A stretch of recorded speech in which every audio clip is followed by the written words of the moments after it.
जो यहाँ मौजूद हैं, आपके हम कुछ सवाल लेने की कोशिश करेंगे। 30 मिनट का वक्त हमने उसके लिए तय कर रखा है। इस तरह से ये 2 घंटे की बहस पूरी होगी। 2-3 बुनियादी बातें हैं जिनका हमें ध्यान रखना है। किसी भी किस्म की नारेबाजी में हमें शरीक नहीं होना है। ये हल्ला गुल्ला नहीं है, क्योंकि पूरी दुनिया देख रही है, तो एक नज़ीर कायम करनी है, एक उदाहरण लोगों के सामने रखना है कि पढ़े लिखे लोग इत्तेफाकी और नाइत्तेफाकी रखते हुए भी, एक दूसरे से सहमति और असहमति रखते हुए भी बात कह सकते हैं। यहाँ पर मेरे JNU के प्रोफेसर बैठे हैं, पुरुषोत्तम अग्रवाल जी, जिन्होंने हमें क्लास में सिखाया है कि सहमति का साहस और असहमति का विवेक, और इसका ठीक उलट भी, ये बड़ा जरूरी है। दूसरी बात, ये किसी एक धर्म के बारे में बहस नहीं है, ये बात सबको स्पष्ट होनी चाहिए। किसी धर्म को महान बताने या किसी धर्म को कमतर बताने की ये बहस नहीं है। तो यदि कोई इस उम्मीद से देख रहा है या यहां आया है, तो मैं आपको आश्वस्त करना चाहता हूं कि आपको नाउम्मीदी हाथ लगेगी। इस बहस में बहुत ज्यादा धार्मिक प्रतीकों के इस्तेमाल को लेकर भी ये दोनों लोग जो अभी आपको गंभीर दिख रहे हैं, भले लोग हैं, कल शाम को चाय पर मिले थे, बहुत हंसी मजाक भी इनके बीच हुआ था, और गलबैयां डालते हुए एक तस्वीर भी हुई थी।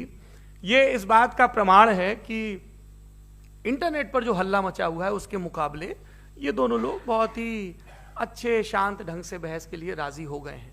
ट्विटर की बातें ट्विटर तक सीमित, एलन मस्क आजकल उसको एक्स कहते हैं। और अब इस बहस की शुरुआत मैं इन विद्वानों का, हालांकि इनको परिचय की जरूरत नहीं, पर हो सकता है, हमें पत्रकारिता में सिखाया जाता है कि नेवर अज्यूम, विज्ञान भी यही कहता है। मुफ्ती शमाइल नदवी साहब इस्लामिक विद्वान, शिक्षाविद हैं, कोलकाता के वाहियान फाउंडेशन के संस्थापक हैं, लखनऊ की प्रतिष्ठित दारुल उलूम नदवतुल उलमा से ग्रेजुएशन किया है, सोशल मीडिया और सार्वजनिक मंचों पर अध्यापन और बौद्धिक कामों में सक्रिय हैं, और इस समय इंटरनेशनल इस्लामिक यूनिवर्सिटी मलेशिया से PhD कर रहे हैं। अच्छी बात यह है कि पढ़ाई के साथ साथ ट्रैवल ब्लॉग भी बनाते हैं। पेट्रोनस टावर के सामने का ब्लॉग हमने देखा। हमारे साथ जावेद अख्तर साहब हैं। जावेद अख्तर साहब कवि हैं, शायर हैं, गद्य भी लिखते हैं, फिल्मों के लिए संवाद लिखे हैं, गीत लिखे हैं। इससे इतर ये वैज्ञानिक सोच को लेकर या अपने डिक्लेयर्ड एथिज्म को लेकर भी मुखर रहते हैं और अपने तहीं रैशनैलिटी की बात करते हैं। देवियों और सज्जनों, डज गॉड एग्जिस्ट? इस सवाल का जवाब सब अपने अपने तहीं खोजने की कोशिश कर रहे हैं। कोई इसको गॉड डैम पार्टिकल की खोज बताता है, कोई गॉड पार्टिकल की खोज बताता है, कोई हिग्स बोसान की खोज बताता है, कोई ये सवाल जवाब तलाशने की कोशिश करता है कि मास एग्जिस्टेंस में आखिर आया कैसे, हुआ क्या था, सृष्टि के पहले, समय के पहले क्या था, और कोई ये कहता है कि ये सारी खोजें जिस मस्तिष्क में हो रही हैं प्रकृति के क्रम में, वो कैसे विकसित हुआ। मैं उम्मीद करता हूं कि हम आज इन बुनियादी सवालों के कुछ जवाब हासिल करने में कामयाब हों। मैं सबसे पहले मंच पर आमंत्रित कर रहा हूं मुफ्ती शमाइल नदवी साहब को। आइए सर। जी,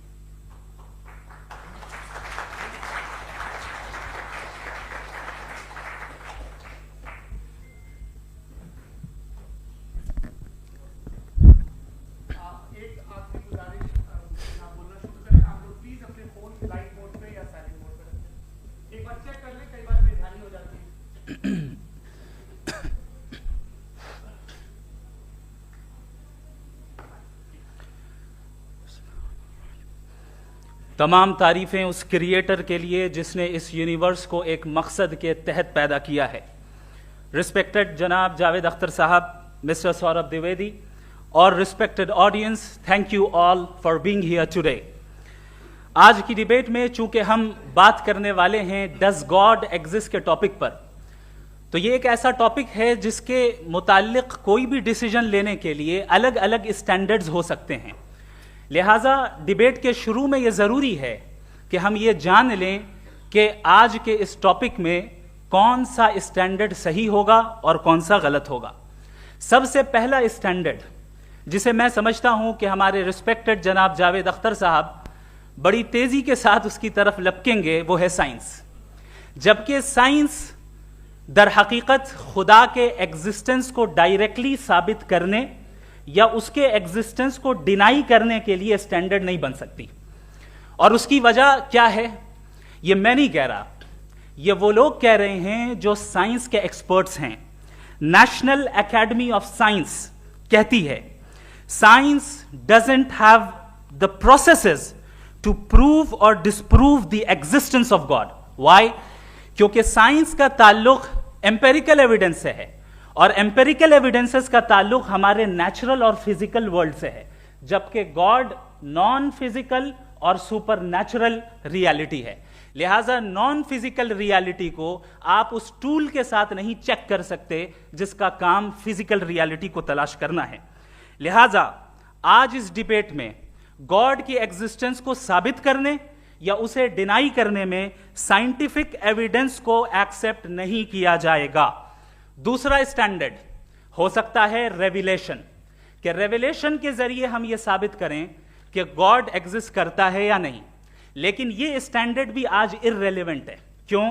क्योंकि रेविलेशन मेरे नजदीक सोर्स ऑफ नॉलेज है, वैलिड सोर्स ऑफ नॉलेज है, लेकिन हमारे जावेद अख्तर साहब के नजदीक यह वैलिड सोर्स ऑफ नॉलेज नहीं है।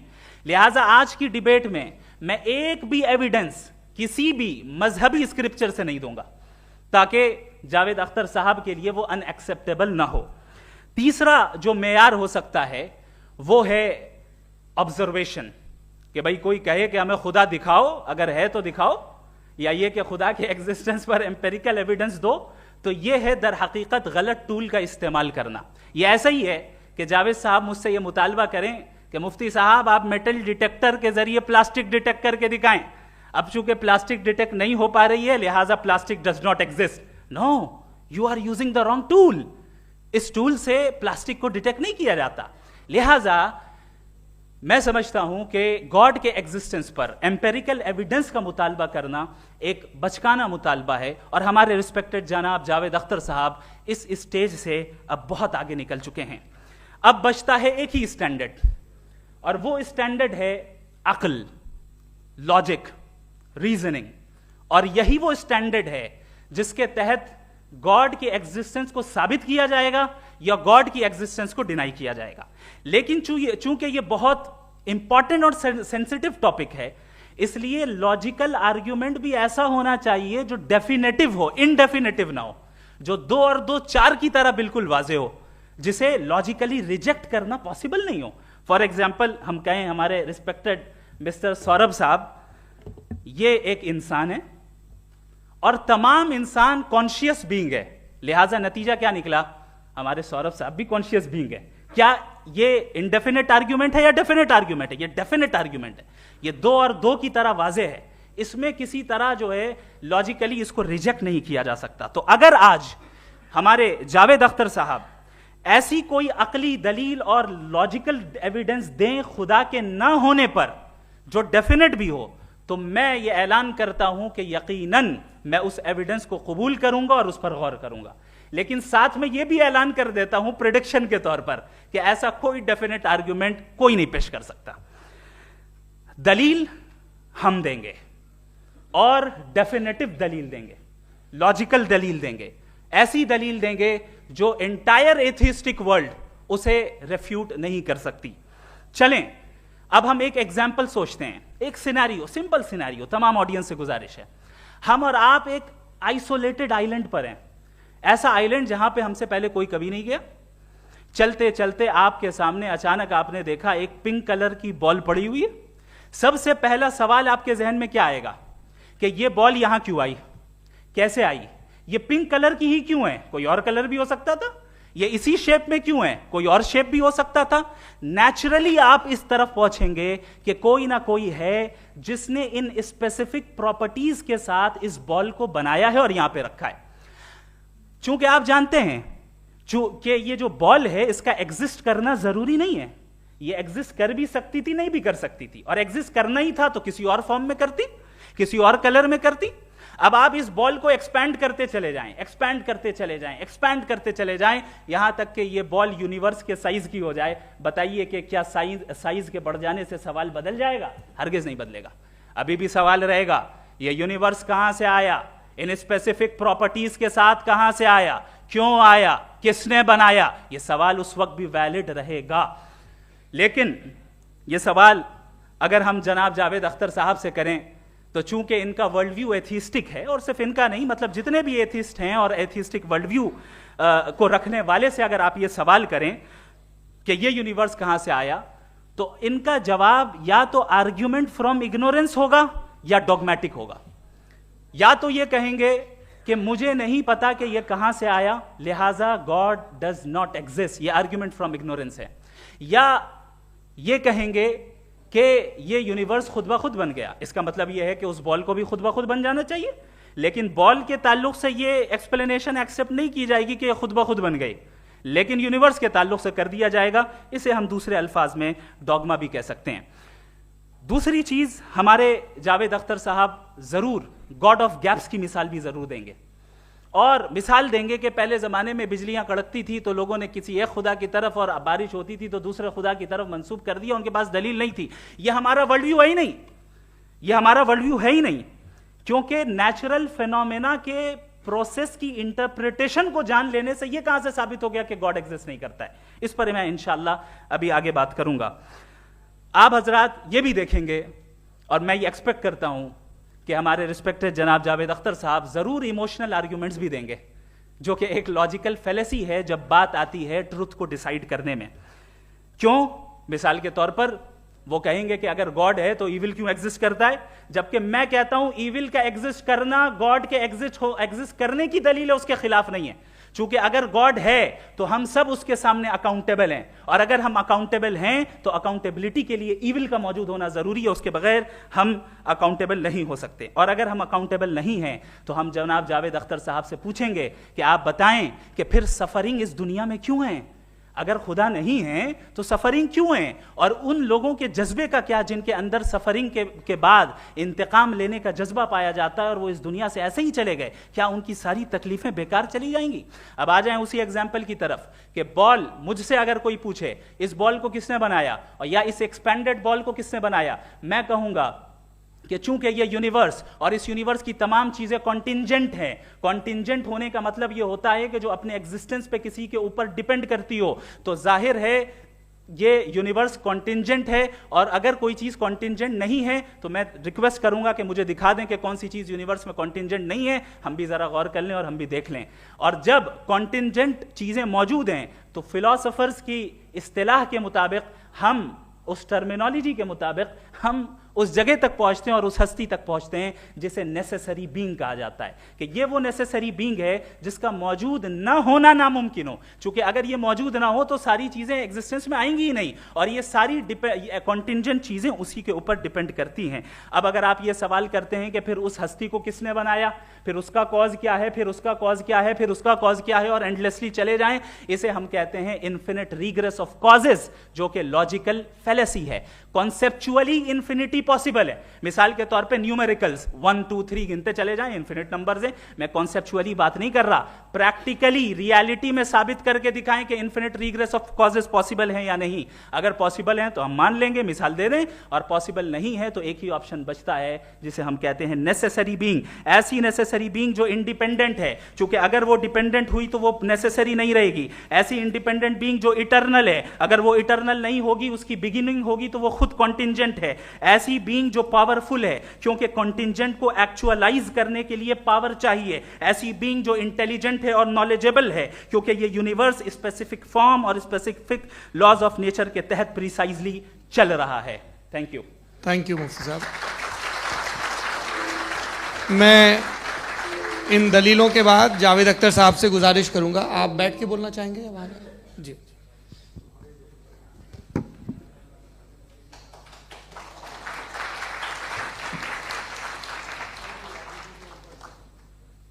पहले तो मैं मुफ्ती साहब को एक अच्छी खबर देना चाहूँगा कि मेरी नॉलेज साइंस के बारे में बड़ी मामूली है, तो आप फिक्र ना करें उसकी, लेकिन कुछ कॉमन सेंस है मुझ में। देखिए, ये खुदा का तस्वुर कोई नया तस्वुर नहीं है, ये सदियों से रहा है। ये कुछ रिलीजन 3000 साल पुराने होंगे, 4000 साल पुराने होंगे, लेकिन इंसान कोई 10,000 12,000 साल से एग्जिस्ट करता है होमोसेपियन की शक्ल में, और हमेशा कुछ ना कुछ मज़हब रहे। ये मज़हब जाहिलों के नहीं थे, ये मज़हब एक ऐसी ग्रीक सोसाइटी के थे जहाँ बड़े बड़े फिलोसफर्स पैदा हुए।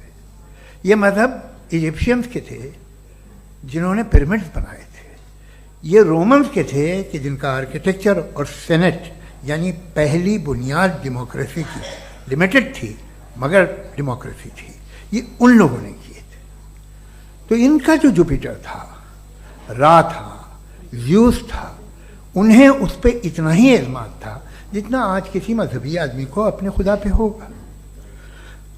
क्रिश्चियनिटी आने से पहले यूरोप में एक मज़हब था जर्मेनिक रिलीजन।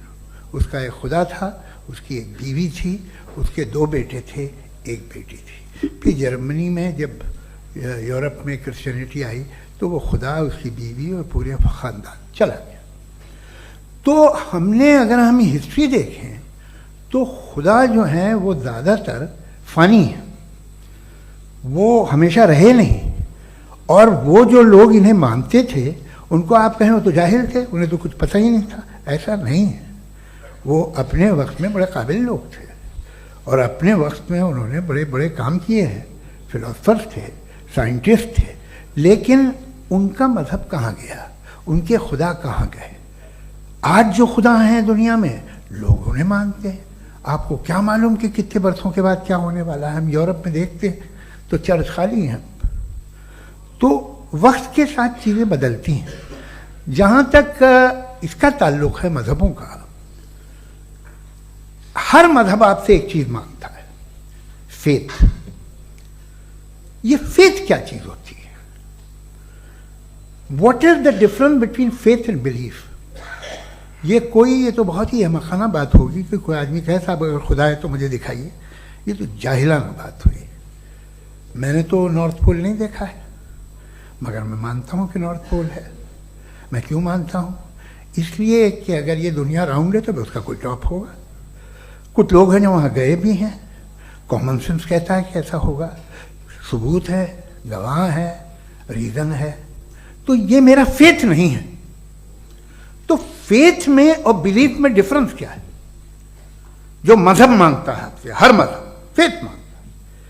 फेथ का मतलब ये है कि ना कोई गवाह हो, ना कोई सबूत हो, ना कोई रैशनल हो, ना कोई लॉजिक हो, ना कोई प्रूफ हो, मगर तुम एक बात को मानो।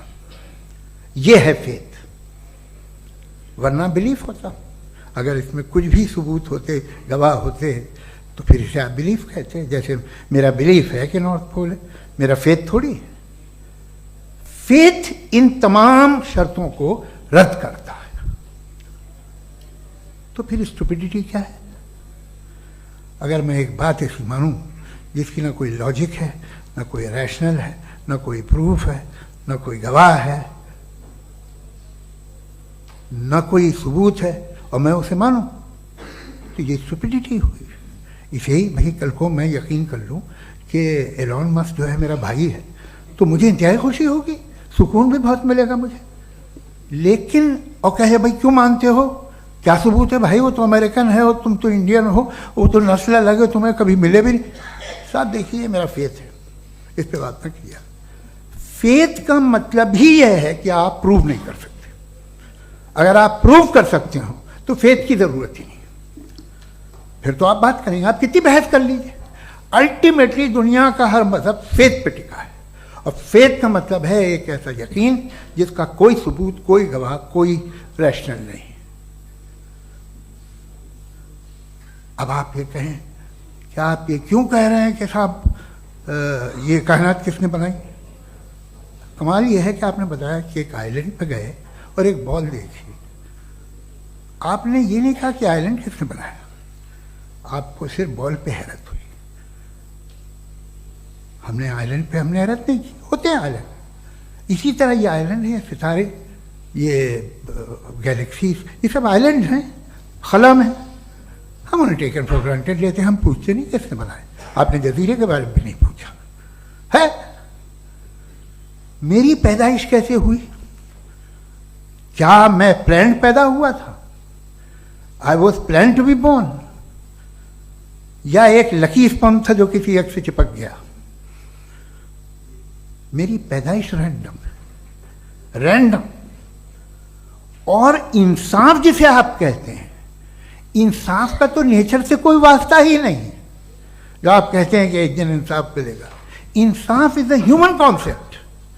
नेचर में कोई इंसाफ नहीं। अगर शेर हिरन को खा जाता है तो उसे कोई सजा नहीं मिलती। अगर एक आंधी आती है और हरे भरे पेड़ों को उखाड़ के फेंक देती है तो आंधियों की जेल नहीं होती है। नेचर में इंसाफ नहीं, इसलिए वो नेचर को इंसाफ की जरूरत भी नहीं। नेचर तमाम एक है। अब हम कहें कि साहब ये देखिए जो मैंने खाना खाया था ये मेरी आंख तो नहीं यूं कर दिया उसे तो इसे सजा मिलनी नहीं, वो सिस्टम है, ऐसे ही चल रहा है। नेचर बगैर इंसाफ के है। इंसाफ इज अ ह्यूमन कॉन्सेप्ट। तो जो आपसे कहता है कि मैं तुम्हें इंसाफ दूंगा वो इंसानी जहन की पैदावार है। ये नेचुरल है ही नहीं, ये आसमानी है ही नहीं। नेचर का तसव्वुर, इंसाफ का तसव्वुर। भाई आप साथ मिलते हैं, अब आप लेफ्ट हैंड ड्राइव करते हैं, ये क्या है? तमाम सच, तमाम नेकी, तमाम शराफत लेफ्ट हैंड ड्राइव है। वरना क्या होगा, या तो आप क्रॉस कर देंगे, आपका एक्सीडेंट हो जाएगा, या आप किसी को मार देंगे, या ट्रैफिक जैम हो जाएगा। झूठ, बेईमानी, रिश्वतखोरी, ये तमाम जो है driving on the wrong side है। इसके ऊपर कुछ नहीं। ये तो हमने बनाया, जैसे हमने लेफ्ट हैंड ड्राइव बनाई है। ये कॉन्सेप्ट ऑफ इंसाफ जो है ये हमारा है, इसका नेचर से कोई वास्ता नहीं। शेर खा जाता है हिरन को, उसे जेल होती है क्या? कुछ भी नहीं, है ही नहीं। तो ये जो दुनिया के रिलीजन प्रॉमिस करते हैं आपसे इंसाफ, इसी से मालूम होता है कि ये मैन मेड है। ये तसव्वुर कहीं और का है ही नहीं। जो नेचर है, कुछ लोग कहते हैं नेचर ही खुदा है, तो नेचर में तो इंसाफ नहीं कहीं। और आप वादा कर रहे हैं कि तुम्हें मरने के बाद इंसाफ मिलेगा। मुझे अगर मिलेगा तो मैं बहुत खुश होऊंगा, लेकिन मैं यकीन नहीं कर पाता हूं, इसलिए कि मैं फेथ नहीं पैदा कर सकता। The very fact that religions demand faith, इसका मतलब है कि उनके पास जस्टिफिकेशन नहीं है। अच्छा था, फिर रिलीजन अगर मॉडरेशन में है, कोई सा भी नहीं, वो आप में कुछ खूबियां भी पैदा करता होगा, देखिए उससे ये फ़ायदा है, वो फ़ायदा है।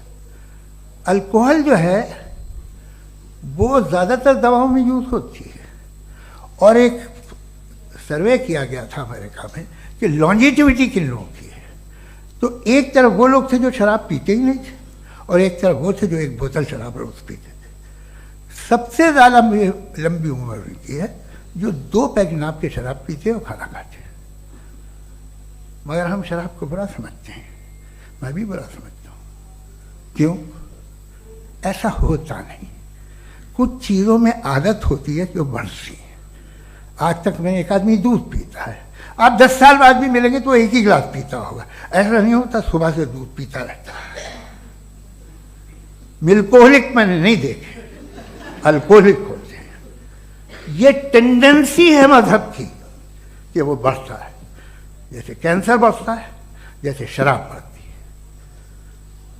कुछ लोग होंगे जो उसे सही तरह से यूज़ करते हैं। मुझे यकीन है कि हमारे मुफ्ती साहब भी उनमें से एक, इनसे बहुत खुशी हुई मुझे इनसे मिलकर।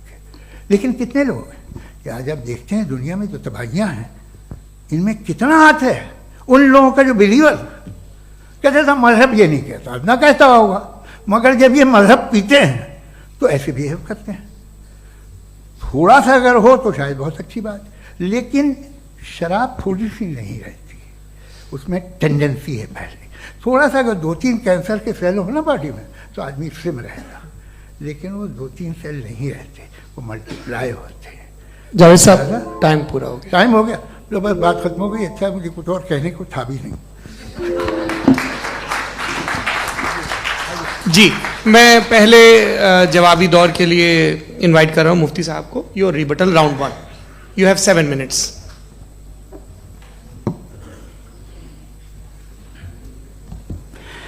Thank you very much Javed साहब। आपकी बात को सुनकर बड़े महजूज हुए हम लोग। महजूज, do you understand? We enjoyed. Okay, अब थोड़ा सा लॉजिकली उसको हम लोग देखते हैं। दरअसल हम लोगों ने कल गुजारिश की थी मुफ्ती साहब से भी, जावेद साहब से भी, कि हिंदुस्तानी जबान आम फहम सबको समझ में आ जाए और जहां कहीं आप मुश्किल शब्द इस्तेमाल करें वहां बताते भी चलें। Thank you. तो सबसे पहले हमारे रिस्पेक्टेड जावेद साहब ने हवाला दिया कि खुदा फानी है। कितने मजहब आगे चले गए, किसी ने जुपिटर को खुदा माना, किसी ने किसी को माना। मैं कहता हूं जिसने कॉन्टिंजेंट चीज को खुदा माना, गलत माना, वो खुदा ही नहीं, वो खुदा ही नहीं है। हम तो नेसेसरी बीइंग को साबित करने बैठे हैं, वो नेसेसरी कॉज जो इटरनल है, जो अबदी भी है और अजली भी है। हम किसी और को साबित करने नहीं बैठे। दूसरी चीज उन्होंने कहा कि फेथ एंड बिलीफ, ये एक ऐसी डेफिनेशन है फेथ की जो इन्होंने पहली मर्तबा पेश की है, या माफ कीजिएगा इन्होंने पहली मर्तबा पेश नहीं की है, रिचर्ड डॉकिंस ने पहली मर्तबा पेश की है। मुझे मालूम है ये सोर्स कहां से है। एपिस्टेमोलॉजिकली फेथ और बिलीफ का फर्क आप इस तरह नहीं कर सकते सर। फेथ सही भी होता है, गलत भी होता है, बिलीफ सही भी होता है, गलत भी होता है। जो लॉजिक, रीजन और एविडेंस से बैक्ड होगा वो फेथ सही होगा। और आप जिस फेथ की बात कर रहे हैं कि इलॉजिकल है और उसके पीछे नहीं है, तो we are on the same page. हम नहीं मानते उस फेथ को, जो फेथ ऐसा हो जिसके पीछे कोई लॉजिक ना हो, एविडेंस ना हो, हम नहीं मानते। हम तो उस फेथ के कायल हैं जिसके पीछे लॉजिक हो और एविडेंस हो। तो बिलीफ सही भी होता है, गलत भी होता है, फेथ भी सही होता है और गलत भी होता है। तो आज फेथ और बिलीफ के डिफरेंस पे बात नहीं हो रही है। आज आप चाहे फेथ एक्सेप्ट कर लें या बिलीफ एक्सेप्ट कर लें, आज ये बात होगी कि ट्रूथ क्या है, चाहे ट्रू बिलीफ सही है या ट्रू फेथ सही है, और फॉल्स फेथ क्या है और फॉल्स बिलीफ क्या है, बात इस पे हो रही। दूसरी चीज इन्होंने पूछा स्टुपिडिटी फिर क्या है। अगर फेथ रिलीजन स्टुपिडिटी नहीं है तो और क्या है? चूंकि फेथ का मुतालबा करते हैं तो स्टुपिडिटी क्या है? मैं कहता हूं स्टुपिडिटी एथिज्म है। उसकी वजह यह है कि आप एक सड़क पे जा रहे हो और आप किसी गार्डन में जाएं और देखें वहां लिखा है फूलों के साथ I love Javed Akhtar, and I really do, I love you sir. So जब आप वहां पर पहुंचे तो वहां पहुंचकर अब ये बताएं, क्या आप ये कहेंगे वाह व्हाट अ नेचुरल सिलेक्शन? ये क्या नेचुरल सिलेक्शन है? नहीं, ये प्रिसाइजली डिजाइंड है, इसके पीछे डिजाइनर है। लिहाजा अगर कोई एक ऐसी कॉमन सेंस की बात को कबूल नहीं कर रहा है कि यूनिवर्स जो इतने प्रिसाइजली काम कर रहा है, हम कह दें कि खुद ब खुद बन गई, मैं समझता हूं इससे बड़ी स्टुपिडिटी और कुछ नहीं है। ये रैशनल चीज है। फिर हमारे सर ने कहा कि आपने बॉल पे फोकस किया, आइलैंड पे फोकस नहीं किया। अरे आइलैंड को किसने बनाया यही समझाने के लिए तो बॉल की मिसाल दे रहा हूं। और बॉल भी कॉन्टिंजेंट है, आइलैंड भी कॉन्टिंजेंट है, दोनों नेसेसरी बीइंग का मुतालबा करते हैं। आगे इन्होंने कहा कि नेचर में कोई इंसाफ नहीं है। हम डिसाइड करते हैं कि मोरालिटी क्या होती है, इंसाफ क्या होता है। हम डिसाइड करते हैं, जैसे ड्राइविंग सीट में ट्रैफिक वाला, ये तो किसी खुदा ने नहीं कहा, ये है, इसे कहते हैं फॉल्स इक्विवेलेंस। ये एक लॉजिकल फेलेसी है। आपने जो है मिसाल दी ड्राइविंग की और ट्रैफिक की, ये सब्जेक्टिव मोरालिटी है। आप सब्जेक्टिव मोरालिटी को मिसाल बनाकर ऑब्जेक्टिव मोरालिटी के ऊपर नहीं थोप सकते। इंसाफ की ऑब्जेक्टिव मोरालिटी। अगर आप ये कहते हैं कि नेचर में इंसाफ नहीं है, तो इंसाफ का न होना ये नेचुरल हुआ, तो फिर नेचर को नेचर रहने दे। क्यों हम इतना स्ट्राइव कर रहे हैं दुनिया में इंसाफ लाने के लिए? ये तो इलॉजिकल बात है, इरैशनल बात है। इसलिए बहुत सी चीजें ऐसी हैं जो ऑब्जेक्टिवली जो है इविल या गुड हैं, और बहुत सी चीजें ऐसी हैं जो सब्जेक्टिवली हैं। सब्जेक्टिवली जो मोरल होता है या इमोरल होता है, उसको हम सोशल कंसेंसस से या पर्सनल प्रेफरेंस से डिसाइड करते हैं। लेकिन जो ऑब्जेक्टिव मोरालिटी है, जिसमें इंसाफ आया, जो इन्होंने बार बार रिपीट किया, ये ऑब्जेक्टिव है, सब्जेक्टिव नहीं है। अगर आप कहते हैं ये सब्जेक्टिव है, तो मेरा सवाल आपसे यह है, क्या सोशल कंसेंसस के जरिए अगर जुल्म को सही करार दे दिया जाएगा तो आप जुल्म को जस्टिफाई करेंगे?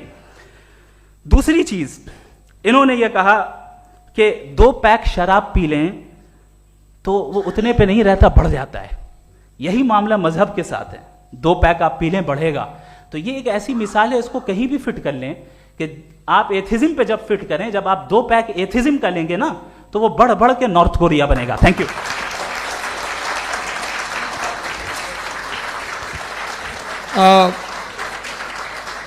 फर्स्ट राउंड की रिबटल के लिए मैं जावेद साहब को इनवाइट कर रहा हूं। आपके पास 7 मिनट का वक्त है, रीसेट कर दीजिएगा प्लीज। मुझे इस बात की खुशी है कि मुफ्ती साहब ने भी मान लिया कि नेचर में कोई इंसाफ नहीं है। तो कोई भी चीज़ जो इंसान ने नहीं बनाई है उसमें इंसाफ नहीं होता है। एक बात मैं आपसे अर्ज़ करूँ, ज़रा पता लगा लीजिएगा, ये जो आप बाग में जाते हैं बेहद खूबसूरत फूल देखते हैं ना, इनमें से कोई नेचुरल नहीं है। ये सारे फूल क्रॉस करके बनाए गए हैं। जो जंगल में फूल होते हैं नहायत मामूली होते हैं, ये फूल इंसानों ने बनाए हैं। जो आप बाग में देख के वाह वाह कहते हैं, ये इंसानों के बनाए हुए हैं। डिफरेंट फूलों को क्रॉस करके, डेवलप करके, फिर क्रॉस करके इस तरह से बनाए गए। नेचुरल फ्लावर नहीं। किसी जंगल वीरान में जाके आप गुलाब के फूल नहीं देखेंगे। ये सब बनाए हुए इंसान ने, बहुत से काम इंसान ने किए। बाकी है कि आपने मेरी एक बात का जवाब नहीं दिया, जिससे मुझे शिकायत है कि फेथ क्या है और आप फेथ मांगते क्यों हैं मुझसे। आप तो लॉजिकल हैं, आपके पास तो सारे रैशनल हैं, आपके पास सारे सबूत हैं, तो आपको फेथ की डिमांड क्यों करते हैं कि भाई तुम सरेंडर कर दो और सवाल मत करो।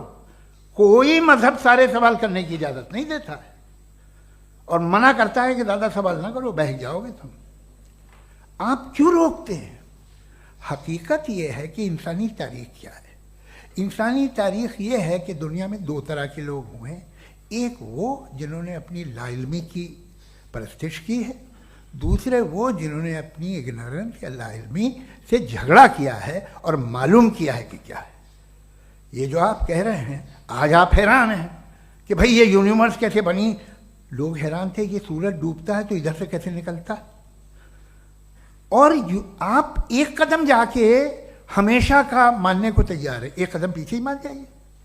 भाई आप इसके बाद जाते हो, कहते सवाल ना करना कि ये कहाँ से आया, ये पावर तो हमेशा से हमेशा रहेगी। तो आप यूनिवर्स के बारे में मानने में क्या तकलीफ है? एक कदम पहले रुक जाइए, ये हमेशा से थी या नहीं थी हमें मालूम नहीं है। और ये कहना कि हमें मालूम नहीं है, कमाल ये है कि दुनिया के सारे मजहब सब जानते हैं ये दुनिया कैसे बनी थी, कैसे मिटेगी, मरने के बाद क्या होगा, इनको सब इल्म है। इनको किसी को डायनासोर होते थे पहले ये नहीं पता था, किसी को नहीं पता। किसी भी दुनिया की मजहबी किताब में डायनासोर का जिक्र नहीं है। लेकिन बाकी सब बातें, how to make universe in 4 easy lessons and बाकी सब पता है। जिसको सब पता है वो गड़बड़ है। हम में ये इंकिसार, ये ह्यूमिलिटी होनी चाहिए कि हम ये कहें कि हमें ये बहुत सारी बातें नहीं मालूम, लेकिन हम उनकी परस्तिश न करना, अपनी लाइल्मी को की परस्तिश न करें, हम उसे पता लगाने की कोशिश करें। जिस दुनिया में आप बैठे हैं सर, ये हॉल जो है, ये इलेक्ट्रिसिटी जो है, ये माइक जो है, जिस हवाई जहाज से आप आए थे, वो जिस कार से आप यहाँ आए हैं, ये सब उन लोगों की बनाई हुई है जिन्होंने सवाल किए थे। ये दुनिया जिसमें आप आज आराम से हैं, ये उन लोगों की बनाई है कि जिन्होंने सवाल किए थे। और हर स्टेज पे इन सवालों को मकरूह कहा गया था, गलत कहा गया था। आप जरा तारीख पढ़िए, एक बड़ी दिलचस्प किताब है बर्ट्रैंड रसेल की, जिसमें उसने रिलीजन एंड साइंस कि कब से रिलीजन जो है साइंस के अगेंस्ट है। और हद तो यह है कि भाप के इंजन के खिलाफ थे, स्टीम इंजन के भी खिलाफ थे, और फतवे हुए उन पर, वेटिकन ने दिए। तो ये हमेशा, अभी जैसे ही ये राइट विंगर आते हैं अमेरिका में पावर में, तो वो जो अपना ये क्या बोलते हैं उसे, सीड क्या बोलते हैं, सीड क्या जो, हाँ नहीं सीड जो होते हैं जिस पे जी नहीं भाई, वो जो ह्यूमन बॉडी के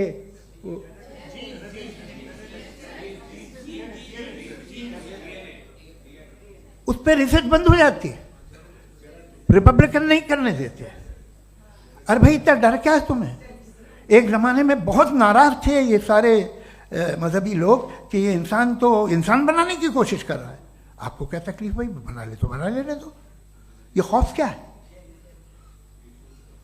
और ये सब आज जो आप कह रहे हैं नामुमकिन है, ये कैसे हुआ? मुझे एक किस्सा याद आता है। जब मैं 6ठी क्लास में था तो मैं मैथमेटिक्स में बहुत वीक था, तो एक टीचर रख दिया गया, उसने 1 2 3 4 5 6 7 को सिखा दिया मुझे। वो दिन मैं भूल नहीं सकता हूँ मुफ्ती साहब, जिस दिन उसने ये बताया कि 1/2 क्या होता है और 3/4 क्या होता है, मुझे ऐसा लगा कि मेरा सर बीच से फट जाएगा।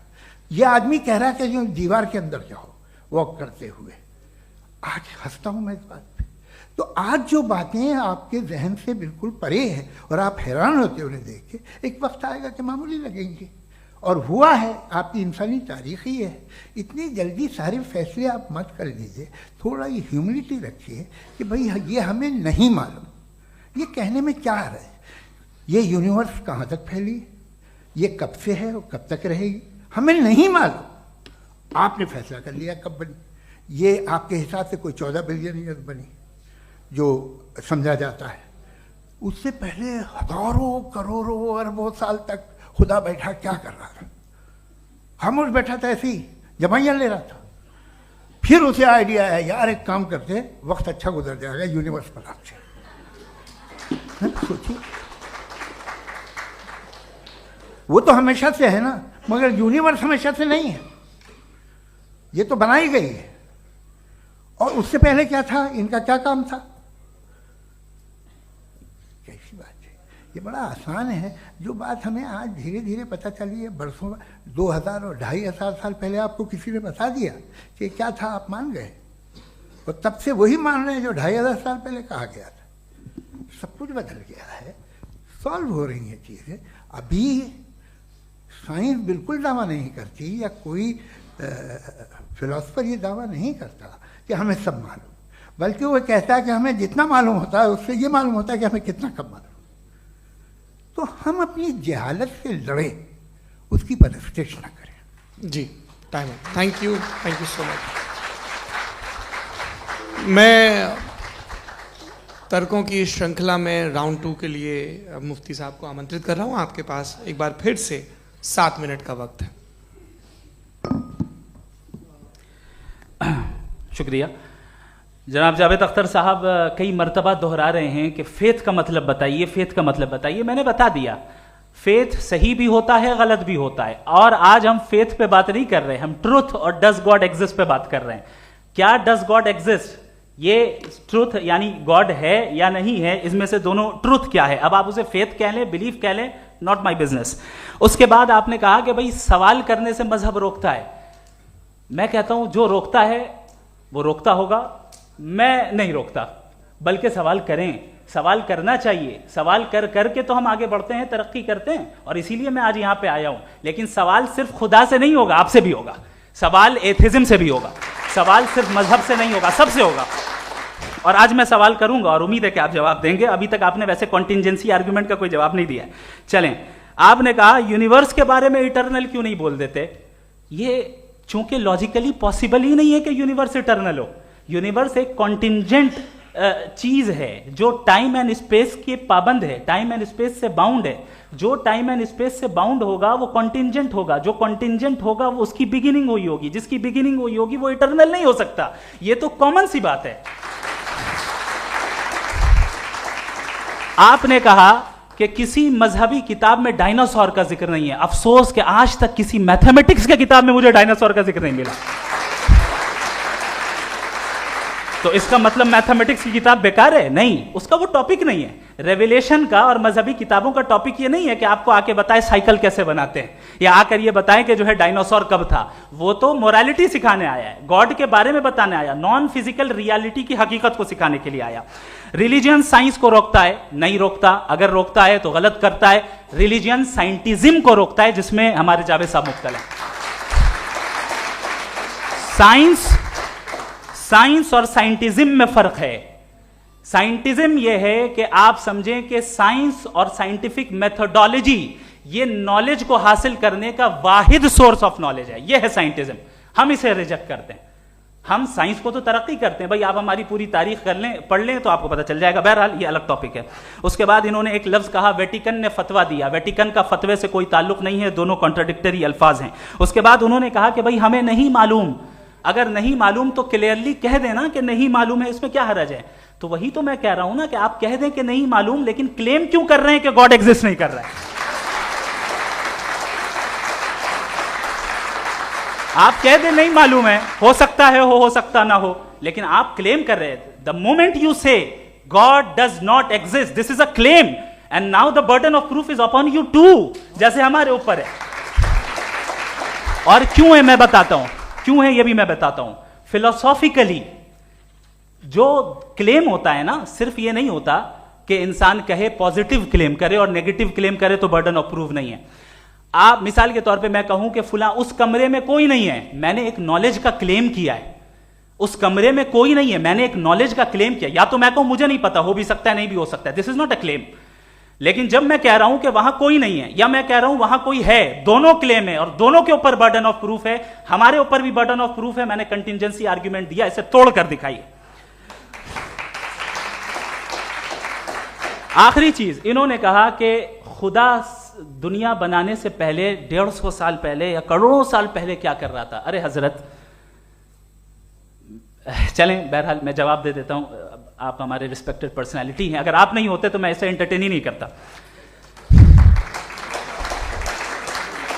टाइम, ये 100 साल पहले या 100 साल बाद, पहले बाद में अभी, ये वो अल्फाज हैं जिनका ताल्लुक टाइम से है. टाइम शुरू ही हुआ है यूनिवर्स की बिगिनिंग के बाद, तो उसके पहले खुदा क्या कर रहा था, सवाल इलॉजिकल है.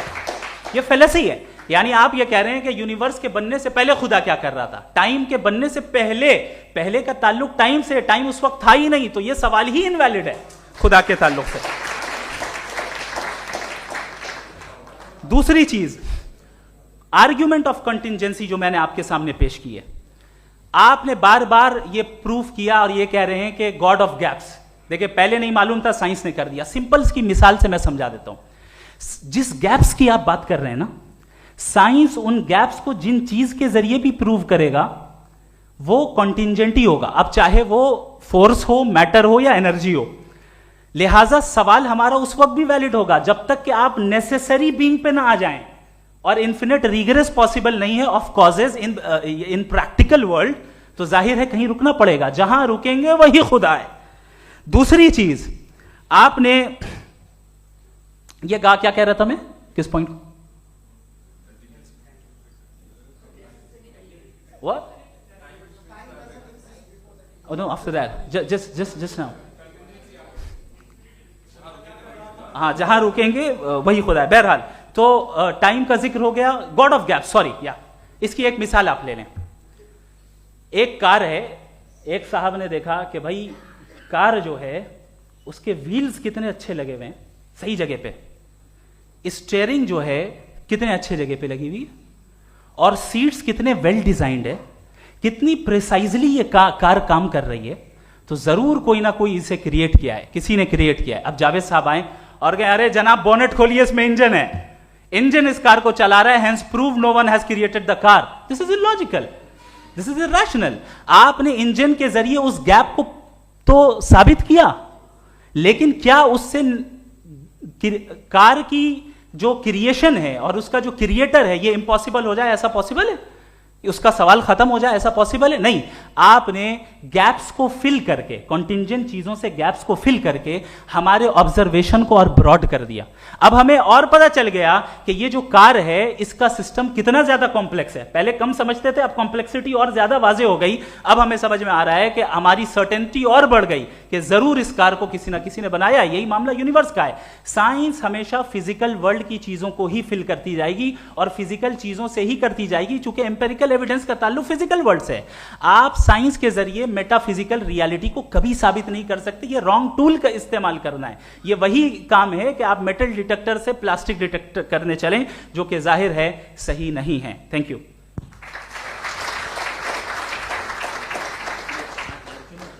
जी, ये आर्ग्यूमेंट का राउंड 2 है. हाँ. 7 मिनट है. पहले तो मैं आपसे अर्ज करूं कि आपने कहा कि जब कायनात ही नहीं थी तो वक्त भी नहीं था, कुछ भी नहीं था. कैसे नहीं था? खुदा था. एक एग्जिस्टेंस तो था ना खुदा का. तो जब खुदा था तो वक्त भी होगा. ऐसा नहीं कि कुछ भी नहीं था, खुदा था. अच्छा, बाकी एक आपने कहा साहब आप साबित कीजिए, आपके पास भी लॉजिक है या मेरे पास भी लॉजिक है. आप मेरा जिम्मेदारी नहीं है साबित करना कि खुदा है. बर्टन रसल ने बड़ी अच्छी बात कही. बर्टन रसल ने बड़ी अच्छी बात कही. मैं आपसे अगर ये दावा करूं कि एक चाय की केतली मरीख के चारों तरफ घूम रही है, मार्स के चारों तरफ, तो यह आपका काम नहीं है कि आप साबित करें कि कोई चाय की केतली नहीं है. ये मेरा काम है, मैंने दावा किया है। ये दावा तो मजहबी लोग करते हैं कि खुदा है, मैं क्यों साबित करूं कि नहीं है? जब तक आप मुझे कन्विंस नहीं कर देंगे मैं नहीं मानूंगा। आपकी जिम्मेदारी है, मेरी जिम्मेदारी नहीं है। दोयम ये कि ये जो आप कह रहे हैं, जो गैप्स हैं, ये गैप जब जब किसी मजहब को चैलेंज करते हैं, जब ऐसा कोई बात आती है तो हंगामा हो जाता है कि जब वो चैलेंज करें किसी फेथ को। ये तमाम साइंस जो है इसे मुख्तलिफ जगहों पे मुख्तलिफ वक्तों में मजहब ने रोकने की कोशिश की है। ये किताब है religion and science Bertrand Russell की, पढ़िएगा, अच्छी लगेगी आपको। तारीख ही है साइंस, मजहब की साइंस से उसका यही रिश्ता है। अच्छा, अब ये हम सोचें कि बहरहाल ये वजूद जो है मजहब और ये बिलीव इन गॉड इंसान को बेहतर बना देता है, तो एक काम कीजिए, हिंदुस्तान वर्ल्ड का नक्शा लीजिए और मार्क कीजिए कि रिलीजन कहाँ कहाँ ज़्यादा है, कहाँ कहाँ, चाहे वो लैटिन अमेरिका हो या मिडल ईस्ट हो या फार ईस्ट हो या हिंदुस्तान के वो इलाके जहाँ मजहबियत ज़्यादा है। रख दीजिए नक्शा अलग। अब दूसरा नक्शा कि कहाँ कहाँ नाइंसाफ़ी, रिप्रेशन, औरतों के हुकूक की पामाली, जुल्म, डिक्टेटरशिप कहाँ है, नक्शा एक ही होगा। तो आप मुझे बताएं कि जो इसका तरकीब इस्तेमाल क्या है, खुदा का तरकीब इस्तेमाल तो बताइए। आप छोटी सी दवा सड़क पे बेचते हैं, उसकी भी तरकीब इस्तेमाल बताते हैं। इसके इस्तेमाल से तो फायदे नहीं हुआ किसी को। जो सारे के सारे खराब मुल्क हैं, खराब समाज है, वो सारे जुल्म खुदा के नाम पे करते हैं। वो गलत करते हैं, सही करते हैं, मुझे क्या लेना देना उससे। इस्तेमाल से मालूम होता ना। एक विस्की की बोतल कभी शायद देखी हो आपने, लाल रंग की होती है, उस पर रोशनी और छपड़ा इंतहाई खूबसूरत लगती है, क्या बिगाड़ रही है किसी का? उसका इस्तेमाल गलत है, इसलिए आप उसे नापसंद करते हैं। इसका इस्तेमाल गलत है, इस तसव्वुर का इस्तेमाल ही गलत है और हमेशा से गलत हुआ है। आप देख लीजिए, इंसानी तारीख देख लीजिए, आज देख लीजिए, हिंदुस्तान देखिए, दुनिया देख लीजिए, क्या हो रहा है। इसे कैसे इस्तेमाल कर रहे हैं फेथ वाले लोग? क्या फेयर हैं, जस्ट हैं, जो अपने खुदाओं पे यकीन रखते हैं? वो किस तरह के लोग हैं? वो लोगों को इंसाफ देते हैं, वो बेहतर इंसान बने। तो इस दवा का फ़ायदा क्या है? चलो बहुत फ़ायदा हो रहा तो मैं इस्तेमाल कर लूँगा, मैं मुझे तो इस दवा का कोई फ़ायदा दिखता ही नहीं। मुझे तो ऐसा लगता, मैं एक और बात बताऊँ, अगर कोई आदमी मजहबी है और अच्छा आदमी है तो मैं उसकी बहुत इज्जत करता हूँ, इसलिए कि मेरा ख्याल है मजहबी आदमी का अच्छा होना मुझसे अच्छा होने से ज़्यादा मुश्किल है। भाई हर चीज़ की एक लिमिट है। आप इतना भाग सकते हैं, इतना नहीं भाग सकते, इतना वजन उठा सकते, इतना नहीं उठा सकते, इतना दूर देख सकते हैं, इतना दूर नहीं देख सकते। उसी तरह कॉमन सेंस कहता है कि आप में नेकी का भी एक कोटा होगा। अब आप अगर सुबह जाते हैं अपनी इबादत गाह और इबादत करते हैं तो बाहर निकलते हैं तो आप तो यही महसूस करते हैं कि आपने एक बहुत अच्छा काम किया, आपकी नेकी का एक बहुत बड़ा कोटा खर्च हो गया जिससे किसी का कोई फ़ायदा नहीं। मैं तो नहीं जाता हूँ तो मुझे तो किसी को खाना खिलाना पड़ेगा, किसी बेवा की मदद करनी पड़ेगी। मैं अपना कोटा कैसे कंज्यूम करूँ? आप अपना कोटा सारे मजहबी लोग इंतहाई यूजलेस कामों में यूज़ करते हैं। उसके बाद भी अगर आप में बच्ची है थोड़ी सी शराफत तो भाई वाह क्या बात है।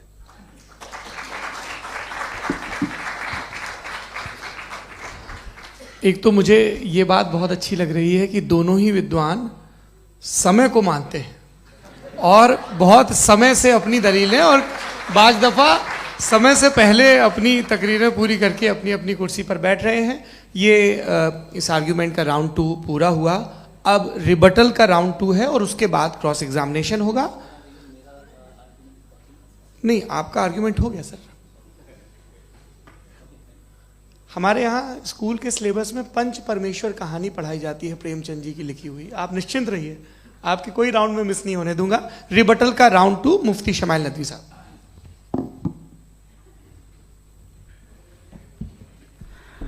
असल में जो हकीकी प्रॉब्लम है, असल प्रॉब्लम है वो ये है कि जावेद साहब के पास कॉन्सेप्ट ऑफ गॉड क्लियर नहीं है।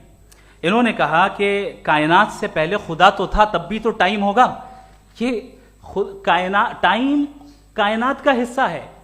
हम खुदा, उस खुदा को मानते हैं नेसेसरी बीइंग का टाइमलेस होना जरूरी है, चूंकि वो टाइम का क्रिएटर है। जब उसने टाइम को क्रिएट किया तो वो खुद टाइम पे कैसे होगा? उसने जब स्पेस को क्रिएट किया तो खुद स्पेस में कैसे होगा? अगर वो टाइम एंड स्पेस को पहले से ही उसका पाबंद है तो फिर किस चीज को उसने क्रिएट किया? लिहाजा ये सवाल गलत है कि खुदा था तो टाइम होगा, बिल्कुल नहीं। टाइम के पाबंद हम है, खुदा नहीं है। हम फिजिकल वर्ल्ड से ताल्लुक रखते हैं, वो मेटाफिजिकल रियलिटी है। दूसरी चीज इन्होंने मिसाल दी कि चाय की केतली हवा में घूम रही होगी, और पता नहीं शायद वो बर्टन रसल का उन्होंने हवाला दिया। बहरहाल यही प्रॉब्लम है। प्रॉब्लम यही है कि हम चीजों के दरमियान डिफरेंशिएट नहीं कर पाते। ये जो आपने मिसाल दी ये इमेजिनेशन है, और मैं जो साबित कर रहा हूं वो लॉजिकल नेसेसिटी है। आप इमेजिन करने आए तो कुछ भी करें, जुपिटर में पिंक एलिफेंट होगा, यूनिकॉर्न होगा, करें, उससे कायनात पे क्या फर्क पड़ता है? उससे आप लॉजिकल नेसेसिटी साबित नहीं कर सकते। मैं तो उस प्राइम कॉज की बात कर रहा हूं, उस नेसेसरी बीइंग की बात कर रहा हूं जिसके बगैर इस कायनात का एग्जिस्टेंस मुमकिन नहीं है। दूसरी चीज, मजहब को साइंस चैलेंज करती है वगैरह वगैरह, ये हमारा टॉपिक ही नहीं है। मैं इस पे बात करूंगा तो फिर मेरा वक्त चला जाएगा। मजहब के ऊपर चूंकि हमारी डिस्कशन नहीं है, साइंस को मजहब और बिलखुसूस मैं और हमारा वर्ल्ड व्यू कम अज कम साइंस को पीछे नहीं करता है, साइंटिज्म की मजम्मत करता है। इसकी वजाहत मैंने पहले कर दी। दूसरी चीज इन्होंने कहा वर्ल्ड का नक्शा लीजिए, वर्ल्ड मैप लीजिए, दो अलग अलग जगह की। हजरत मैंने ये होमवर्क किया था, और मैंने मिडिल ईस्ट का एक नक्शा लिया और यूरोप का एक नक्शा लिया, ये मजहबी इलाका और ये लिबरल और एथीस्ट इलाका। मुझे पता चला कि सबसे ज्यादा रेप केसेस जो हैं वहां पर है।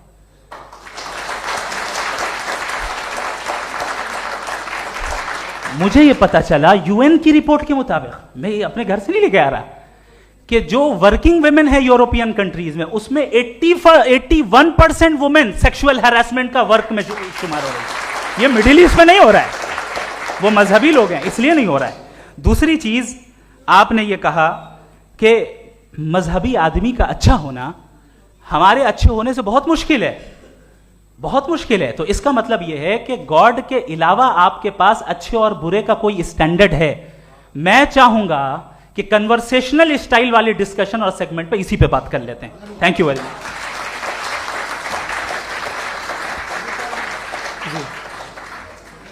ये रिबटल का राउंड 2 है। आपके पास 5 मिनट का वक्त है, और इसके बाद क्रॉस एग्जामिनेशन शुरू करेंगे। आप चाहें तो जो इन्होंने सवाल पूछे उनके जवाब आप रिबटल में भी दे सकते हैं। जी जी, देखिए, पहले तो ये बात कि ये मिसाल गलत नहीं है, गलत है। इन्होंने पहले ही हमको डिसार्म कर दिया। कह लिया अकल से मामला सॉल्व नहीं हो सकता, लॉजिक से आप पहुंच नहीं सकते। ये एक मेटाफिजिकल चीज़ है। मेटाफिजिकल अजीब सा लफ्ज़ है, ठीक से किसी को माने नहीं मालूम इसके, तो ऐसा लगता है कुछ बड़ी चीज़ है। अरे भाई, क्या होता है मेटाफिजिकल, बताओ, खड़ी हो। ये एक लफ्ज़ है जो कहीं भी इस्तेमाल हो जाता है। जब आप एक बात कर रहे हैं और आप मुझसे बहस कर रहे हैं तो मुझे मेटाफिजिकल मत बताइए, आप लॉजिकली मुझे प्रूफ किए। और अगर लॉजिकली आप नहीं बात करते साहब ये मेटाफिजिकल है, तो फिर हम आप बात क्या कर रहे हैं? मेरा आपका किस ज़बान में कॉन्वर्सेशन होगा? और ये कहना कि वक्त पहले नहीं था, तो फिर क्यों कहते हैं ये हमेशा से और हमेशा रहेगा? हमेशा वक्त है, तो आप कैसे कहते हैं वो हमेशा से है और हमेशा रहेगा? हमेशा का मतलब है कोई वक्त, अगर वक्त ही नहीं है तो हमेशा कैसे? बाहर वो रहेगा। अब मैं ये देखता हूँ, आपने कहा ना कि वहाँ रेप ज़्यादा होते हैं, तो हम एक बात देखते हैं कि ये दुनिया जिस पे वो कादर मुतलक है, जिसकी मर्ज़ी के बगैर पत्ता भी नहीं हिलता, ओमनीपोटेंट है, ये दुनिया चल कैसे रही है? और इस दुनिया का हाल क्या है?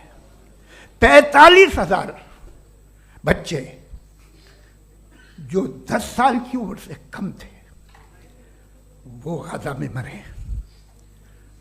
भूख से काला हांडी में बच्चे मरते हैं और डिप्थेरिया से मरते हैं। डिप्थेरिया अजीब मर्ज है, गले में जाली बनना शुरू होती है, बच्चा नीला हो जाता है, गरीब का बच्चा, इसलिए कि उपास इलाज में। ये कादर मुतलक है जो चाहे कर दे, इससे आप दुआएं मांगते हैं हमारी ये काम कर दे वो कर दे, तो इसका मतलब डे टू डे लाइफ में वो इंटरफेयर करता है और ये देख रहा है वो। अगर वो वाकई भी है फॉर डिस्कशन से, तो मैं जब दुनिया देखता हूँ तो मेरे दिल में उसके लिए कोई इज्जत नहीं पैदा होती। ये क्या कर रहे हो तुम पूरे ऑल पावरफुल हो, ओमनीपोटेंट हो, ओमनी प्रेजेंट हो। तुम तो वहाँ गाजा में रहे होगे ना, तुम हर जगह हो। तुम देख रहे थे कि बच्चे की कैसे धज्जियाँ उड़ रही, तुम देख रहे थे और तुम चाहते हो मैं तुम्हारी परस्तिश करूँगा, तुम हो भी। अरे यार, इससे अच्छे तो हमारे चीफ प्राइम मिनिस्टर हैं, कुछ तो ख्याल करते हैं। कमाल है, आप किसकी इबादत कर रहे हैं? अगर वो है भी, ये दुनिया नाइंसाफी से, जुल्म से, जबर से, तशद्दुद से भरी हुई। और आप ये मत कहिएगा कि वो देख रहा है और वो बताएगा एक दिन। अगर वो देख रहा है और इंटरफेयर नहीं करता तो आप दुआ क्यों मांगते? आप कहते हैं मेरा ये काम करा दे, इसके मतलब है वो दखल दे सकता है, वो आपको नौकरी दिलवा सकता है, भले दूसरे आदमी को न मिले, मगर आपका काम कर देगा चूंकि आपने दुआ मांगी है।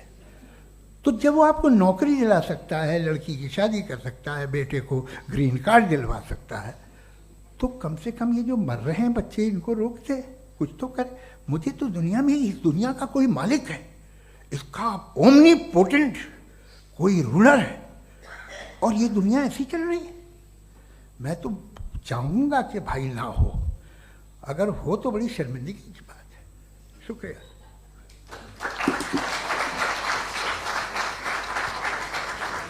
देवियों और सज्जनों, इस बहस के 2 राउंड और 2 रिबटल पूरे हो चुके हैं। अब सबसे ज़रूरी और सबसे मुश्किल राउंड शुरू हो रहा है, क्रॉस एग्जामिनेशन का। अब इन विद्वानों की सज्जनता की एक परख भी होगी, और वक्त हमने 16 मिनट का तय किया है। पहला सवाल आप पूछना चाहेंगे? जी बिल्कुल। पहले बोले भी आप माइक ले लीजिएगा हाथ में, ये नीचे से ऑन जी। मैं बोलता हूँ, ये डायस हटा सकते हैं क्या हम थोड़ा क्विकली? डायस पीछे कर दीजिए बस थोड़ा सा, है, ताकि ये जो दाएं बाएं लोग बैठे हैं, इसे हटा ही दीजिए। अब हम वहाँ तो जाने वाले नहीं। आराम से आराम से दोनों तरफ से हटा दीजिए।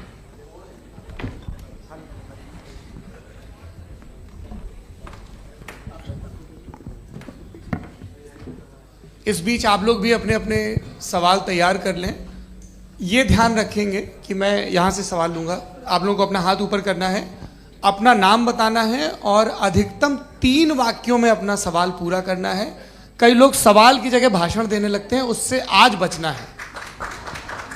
जी मुफ्ती साहब, पहला सवाल आपका, 16 मिनट हैं, हम दोनों लोगों के सवाल लेंगे। जी जी बहुत शुक्रिया। आपकी जो अभी बात हुई बहुत अहम थी, मैं इसको चाहूँगा कि आगे डिस्कस करूँ, लेकिन चूँकि अभी ये वो सेगमेंट है क्रॉस एग्जामिनेशन, तो सबसे पहला सवाल आपसे ये है कि जो मैं इतनी देर से कॉन्टिंजेंसी आर्ग्यूमेंट आपको बता रहा था, ये अकल से ही बता रहा था हजरत, आप ये बताएं कि आप इन्फिनिट रिग्रेस ऑफ कॉजेस को पॉसिबल मानते हैं या नेसेसरी बीइंग के एग्जिस्टेंस को सही समझते हैं? चूंकि 2 ही ऑप्शन हो सकता है, आप ये बताएं।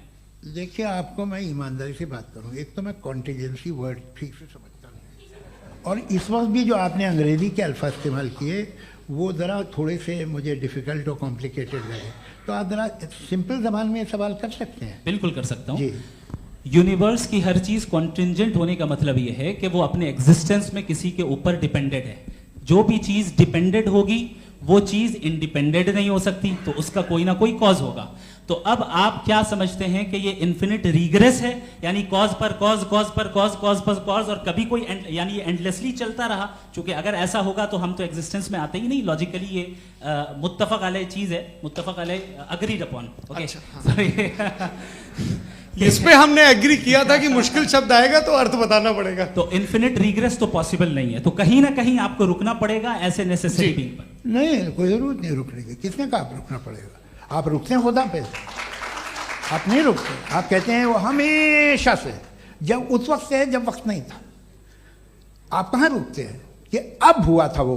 आप नहीं कहते। हम क्यों नहीं मान सकते कि यूनिवर्स जो है और बल्कि मल्टीवर्सेस जो है वो हमेशा से हैं, वो बनती है, बिगड़ती है। एक हमारे यहाँ एक चीज़ है ब्लैक होल, वो समेट लेता है वापस, फिर ब्लास्ट होता है, फिर फैल जाता है। और इसमें हमारी तो खैर कोई औकात ही नहीं है इंसान की। एक छोटे से ज़र्रे पे हम 50-60 साल की उम्र रखते हैं, जो करोड़ों अरबों साल की कायनात है उसमें, और पैदा भी नहायत ही बेहुदा वजह से हुए थे। तो इसमें ये सोचना कि इसकी वजूहात और ये क्यों है, ये डिपेंडेंट है, ये हम देख रहे हैं। क्या मालूम, आप सोचिए कि ये जो फैल रही है कायनात, ये कहाँ फैल रही है, ये कहाँ जा रही है, और ये फैल क्यों रही है? अरे बना ली थी तुमने, रुको भैया, काफ़ी है। ये फैल क्यों रही है? ये और कौन सी कायनात जिसे मैं दूरबीन से देखता हूँ तो 2 बिलियन लाइट ईयर पे है, उससे मेरा कोई वास्ता ही नहीं है। 2 बिलियन ईयर यानी अगर मैं 80,000 माइल्स पर सेकेंड से चलूँ तो 20 करोड़ साल में वहाँ पहुँच जाऊँगा। इसकी ज़रूरत क्या थी? ये दुनिया, ये कायनात तो इंसान अशरफुल मखलूक़ात के लिए बनाई गई ना। तो ये सब ये टर्म समझ में नहीं आया, इसमें कोई खास समझने वाली बात थी भी नहीं।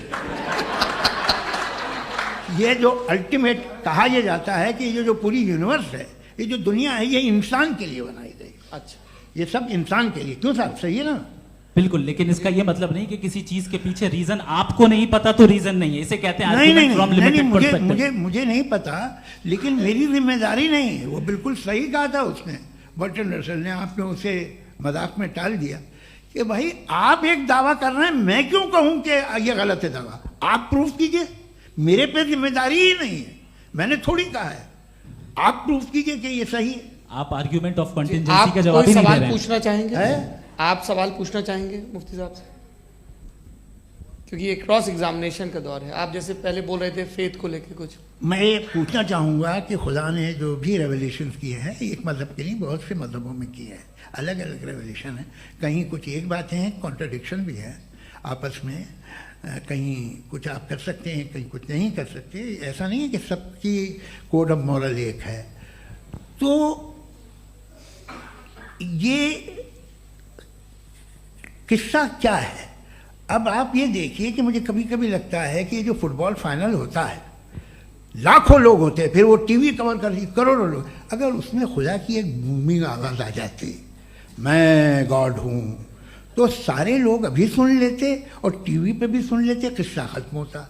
ये इतनी राजदारी क्या है कि तुम सामने कुछ तो सबूत दे दो हमें सॉलिड। ये कह साहब ये यूनिवर्स कैसे बनी, इससे मसला क्या हल होगा? मैं पूछूंगा आपसे खुदा कैसे बना? क्यों नहीं पूछूंगा कैसे बना? बल्कि वो तो कायनात से कहीं ज़्यादा इंटेलिजेंट है, कायनात से कहीं ज़्यादा कॉम्प्लेक्स। जी वो हमेशा से है, आप कहेंगे मैं मान लूँगा। अच्छा, दोयम वो कादिर मुतलक, यानी कादिर मुतलक का मतलब ओमनीपोटेंट, वो जो चाहे कर सकता है। आपको नौकरी दिलवा सकता है, आपकी अच्छी जगह शादी करवा सकता है, आपके पड़ोसी का मुकदमा हरवा सकता है, आपको जिता सकता है, सब काम करता है। थोड़ा सा माइक क्लोज जी। वो इस दुनिया को चला कैसे रहा है? ये दुनिया कैसे चल रही है? आपको इस पर हैरत नहीं होती? या क़यामत के बाद कभी एक जस्टिस होगा, जब ये बच्चा मर चुका होगा, जिसकी धज्जियाँ उड़ गई बम से, इसको इंसाफ मिलेगा तब? अच्छा, अब जवाब दूं? हाँ जी, मैं इसीलिए आप की तरफ। सबसे पहले आपने रेवलेशन और स्क्रिप्चर्स की बात की, इस पे मैं बात कर सकता हूं, लेकिन आज नहीं करूंगा चूंकि वक्त कम है, कभी और इस पे डिस्कस करेंगे। मैं तैयार हूं उस पे भी बात करने के लिए। ये अभी से राउंड 2 की भूमिका तय हो रही है। Does God exist round 2?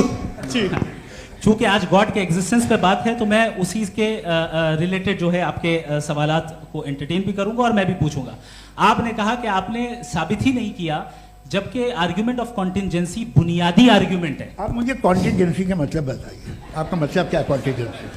कॉन्टिंजेंसी का मतलब यह हुआ कि हर वो वजूद जो किसी भी चीज का पाबंद है, हर वो वजूद या हर वो चीज जो अपने एग्जिस्टेंस में किसी भी चीज के पाबंद है और उससे बाउंड है, उसको उसकी जरूरत है, उस पर डिपेंड करती है, तो जाहिर सी बात है कि उसका कोई ना कोई कॉज होता है। ये तो अक्ल की बात है।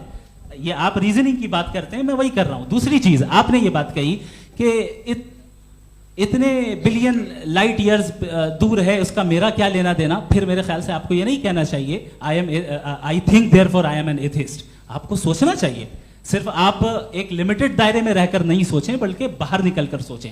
आपने तीसरा सवाल किया, आपने 2-3 सवाल एक साथ। ऐसी बातें ना कीजिए, कुछ को इतराज हो जाएगा आप पे कि आप कुछ भी सोचिए। ये इजाजत आपको है नहीं, मुझे है।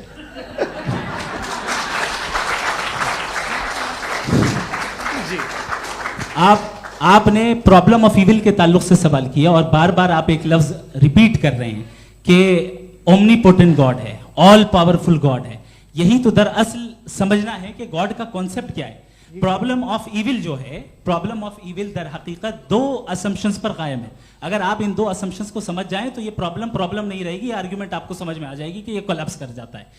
पॉइंट नंबर 1, यानी जो आपका सबसे पहला फॉल्स असम्पशन है कि गॉड मर्सीफुल है, ओमनीपोटेंट है, दुनिया में जुल्म हो रहा है।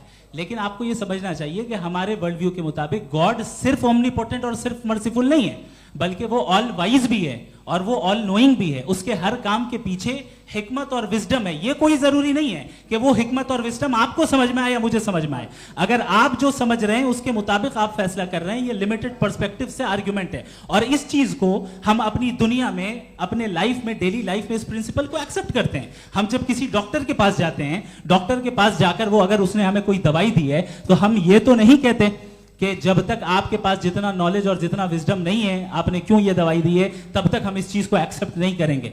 नहीं कहते, हम उसकी अथॉरिटी को तस्लीम करते हैं। क्यों? क्योंकि उसकी हम जानते हैं कि वो नॉलेजेबल है, वो विजडम वाला है, हमसे ज्यादा नॉलेज और हमसे ज्यादा विजडम है। बताएं सर। नहीं, डॉक्टर में और खुदा में बड़ा डिफरेंस है। डॉक्टर पढ़ा लिखा होता है, एक तो मैं उसकी बात सुनूंगा। दोयम ये नहीं, कुछ जवाब तो ये भी नहीं है सर। प्लीज, अगर सब ऑडियंस से बोलने लगेंगे तो फिर मतलब नहीं सिविलाइज्ड बहस का। मतलब आप ये कहें कि चूंकि आप डॉक्टर पे बिलीव करते हैं इसलिए खुदा पे बिलीव किए, क्या ये मिसाल आपको समझाने के लिए आर्गुमेंट है, इस पे आपको एतराज नहीं है। तो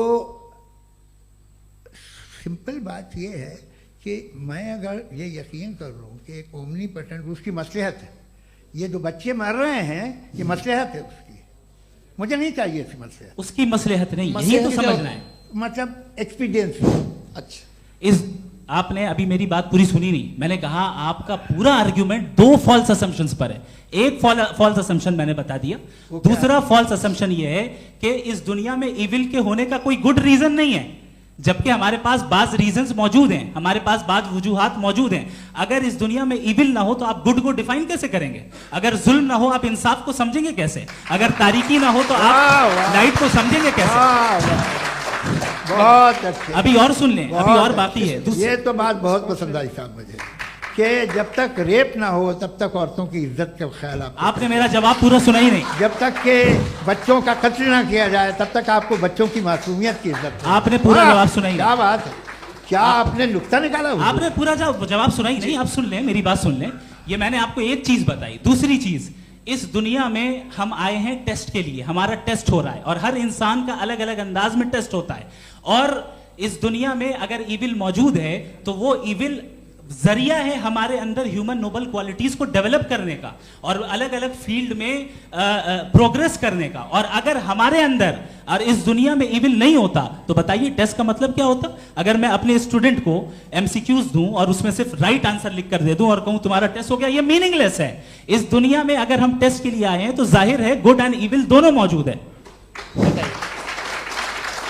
तो अगर गुड एंड इविल दोनों मौजूद है तो ये इविल भी खुदा का बनाया हुआ है?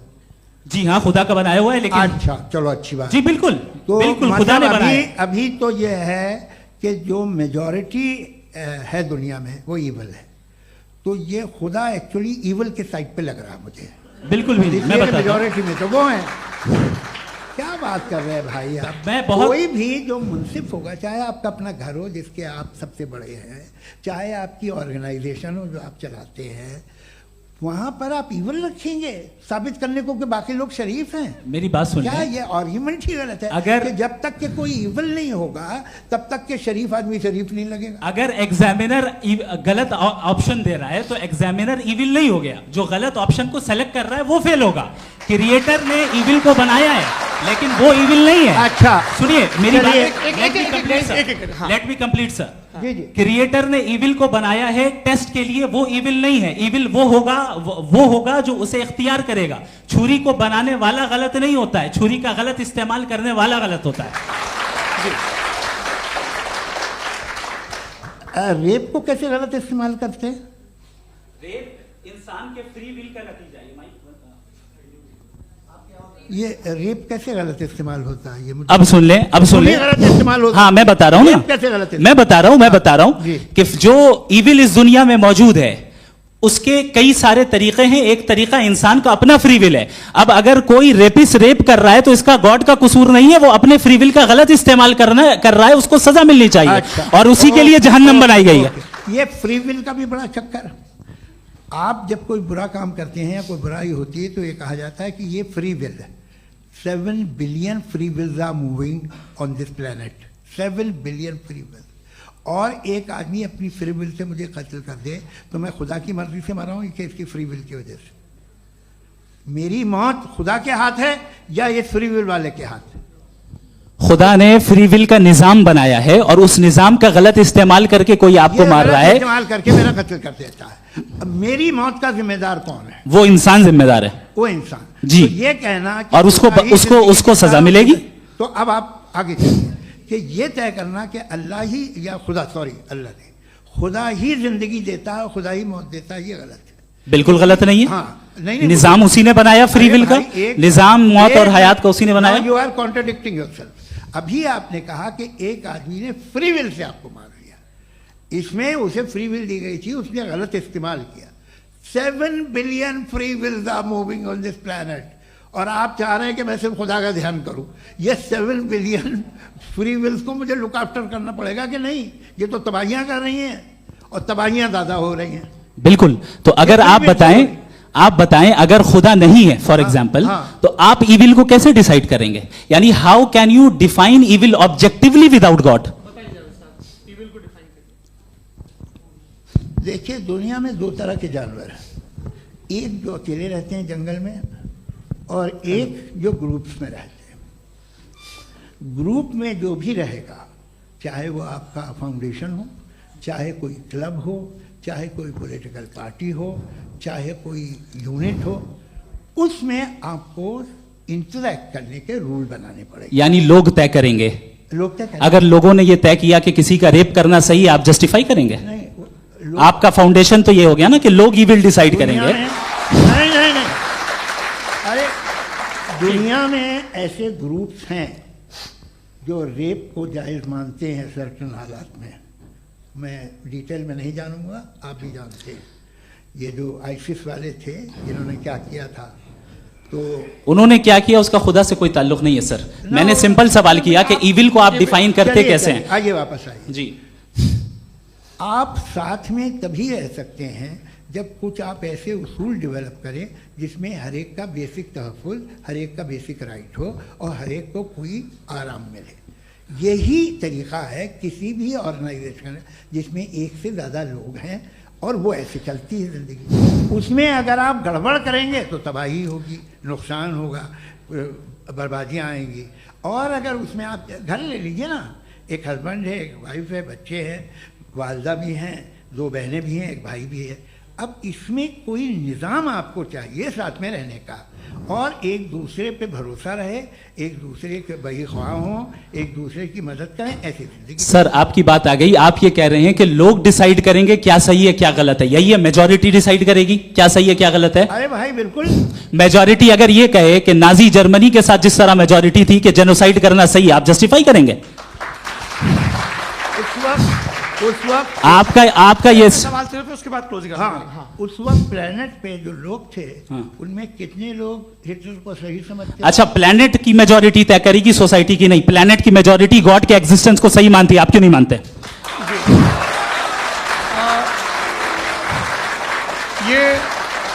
हेलो ये क्रॉस क्वेश्चन का राउंड यहाँ पर समाप्त होता है।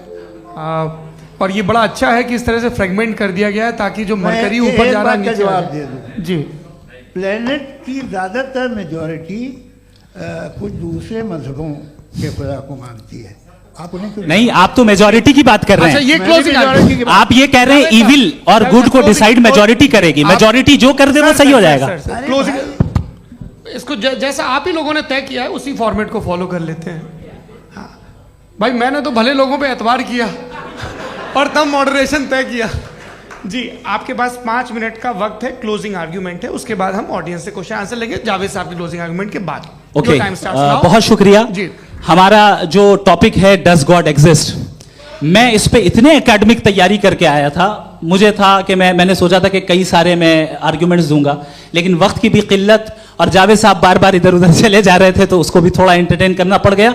डज गॉड एग्जिस्ट पे मैं एक ही आर्ग्यूमेंट दे पाया। आर्ग्यूमेंट्स बहुत हैं और डेफिनेटिव आर्ग्यूमेंट्स हैं, और मेरे आर्ग्यूमेंट को किसी एक राउंड में भी इन्होंने एंटरटेन नहीं किया और रेफ्यूट नहीं किया, एक राउंड में भी नहीं, एक राउंड में भी नहीं। और ना ही अभी आपका क्लोजिंग आर्गुमेंट आएगा, नहीं वो बता देना। Argument of contingency sir. अरे मैं आपसे कई बार कह चुका हूँ कंटीजेंसी का मतलब अब मैं कैसे समझाऊं आपको आपस में? हाँ, आप और कितने आसानी से समझाऊं मैं, मुझे तो नहीं समझ में आ रहा है।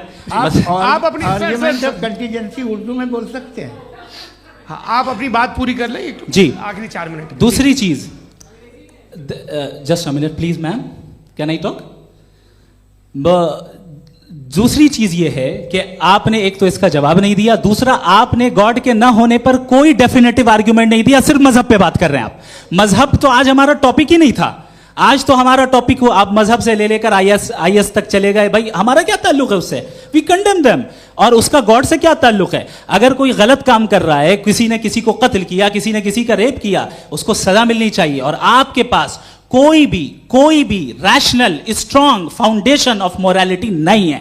आपने कहा कि मेजॉरिटी तय करेगी सोसाइटी की, वो सही होगा। मैंने कहा हिटलर को फिर आप सही कहेंगे, नहीं नहीं नहीं नहीं, प्लैनेट की सोसाइटी की मेजॉरिटी तय करेगी। तो प्लैनेट की मेजॉरिटी गॉड के एग्जिस्टेंस को मानती है, आप कह रहे हैं ये रिलीजियस है। तो यानी आपके पास कोई स्ट्रॉन्ग फाउंडेशन नहीं है ऑब्जेक्टिव मोरालिटी का। ऑब्जेक्टिव मोरालिटी का अगर कोई फाउंडेशन है तो वो सिर्फ गॉड है, गॉड है, गॉड है। थैंक यू जी। ये मुफ्ती शमाइल नदवी साहब का क्लोजिंग आर्ग्यूमेंट था। अब हमारे पास जी ये बड़ा अच्छा है कि दोनों लोगों को मॉडरेटर से शिकायत भी और बोल रहे हैं भाई हमारी शाबाशी भी तो करते चलो। अब मेरी बात जी, आपके पास जावेद अख्तर साहब 5 मिनट का वक्त है, ये आपका क्लोजिंग आर्ग्यूमेंट है, टाइम रीसेट कर दें जी। देखिए, बहुत सारी बातें हैं। गॉड का डेफिनेशन दुनिया के किसी भी रिलीजन में है कि वो ओमनीपोटेंट है, ओमनीप्रेजेंट है, he is just, he is kind, he loves you and so on. मैं जब दुनिया देखता हूँ तो मुझे कोई ऐसा सुप्रीम पावर यहाँ दिखाई नहीं देती है जो इंसान की बहबूदी के लिए कुछ कर रही हो, कमज़ोर को बचा रही हो, मदद कर रही हो, जालिम को पीछे हटा रही हो। मैं नहीं देखा, तारीख़ में नहीं। एक तो अगर है और ये देख रहा है तमाशा, तो उसका होना न होना बराबर है। दोयम ये कि ये जो है, जब आप ये कहते हैं कि कायनात जिसकी कंटीजेंसी है, मैं देखिए वो लफ्ज़ इस्तेमाल किया मैं, तो ये कैसे हो सकती है भाई? और फौरन आप सरेंडर कर देते हैं कि जाहिर है कि इसका बनाने वाला तो इससे 10,000 गुना ज़्यादा कॉम्प्लिकेटेड होगा। उस पर आपके होने पे कोई इतराज़ नहीं है। उसे वो टाइमलेस है, वो पहले से था, टाइम तो बहुत बाद में आया। ये सब आप मानने को तैयार है जिसका आपके पास कोई सबूत नहीं, आपके पास कोई रीज़न नहीं। आपकी तारीफ क्या है मजहबों की? बिलीफ की, जो खुदाओं का बिलीफ है, ये कॉन्स्टेंटली गलत साबित होता रहा है। मतलब आप कहें कि अरिस्टोटल के ज़माने में तो सब जाहिल थे, वो भी इतने ही यकीन से खुदा पे यकीन रखते थे, जो अब नहीं रहा। ये भी नहीं रहेगा, आप लिख लीजिए। और इसके आसार आपको दुनिया में दिखाई देना शुरू हो चुके हैं। ये बहस क्या आज से 100 साल पहले इस तरह हो सकती थी? यहाँ तक तो आपको हम ले आए हैं। तो सर अरे इनको मदद की ज़रूरत नहीं भाई, ये सेल्फ सफिशिएंट आदमी है, आप क्यों इनकी मदद कर रहे हैं? Sir please. तो ये जो है तमाम बातें अपनी जगह हैं। ये एक पैकेज है। आप अकेले, कोई आदमी ऐसा नहीं जो सिर्फ गॉड को मानता हो, उसके साथ बहुत पैराफर्नेलिया आता है, अलग अलग पैराफर्नेलियाज आते हैं। They are only, they have always created chaos in the society. मैं तो आपको सीधा ऑफर देता हूँ कि दुनिया में 10 इम्पॉर्टेंट बिलीव्स हैं। आप 1 मानते हैं, 9 नहीं मानते, 9 में आप एथियस्ट हैं, 9 को आप बिल्कुल रीजनेबली मेरी तरह देखते हैं। तो 90 मजहबी आदमी भी 90% एथियस्ट है। वो दूसरे खुदा नहीं मानता, एक खुदा मानता है, अपना वाला, बाकियों को कहता है गलत है। अगर आप मानना ही बंद कर दें तो आपका 10% चांस है कि आप सही हैं और 90% चांस है कि आप गलत हैं। मेरा मशवरा है, आप मानना छोड़ दिए तो 50% चांस होगा कि आप सही हैं और 50% चांस होगा, 40% आप गेन करेंगे बाय बिकमिंग एन एथियस्ट।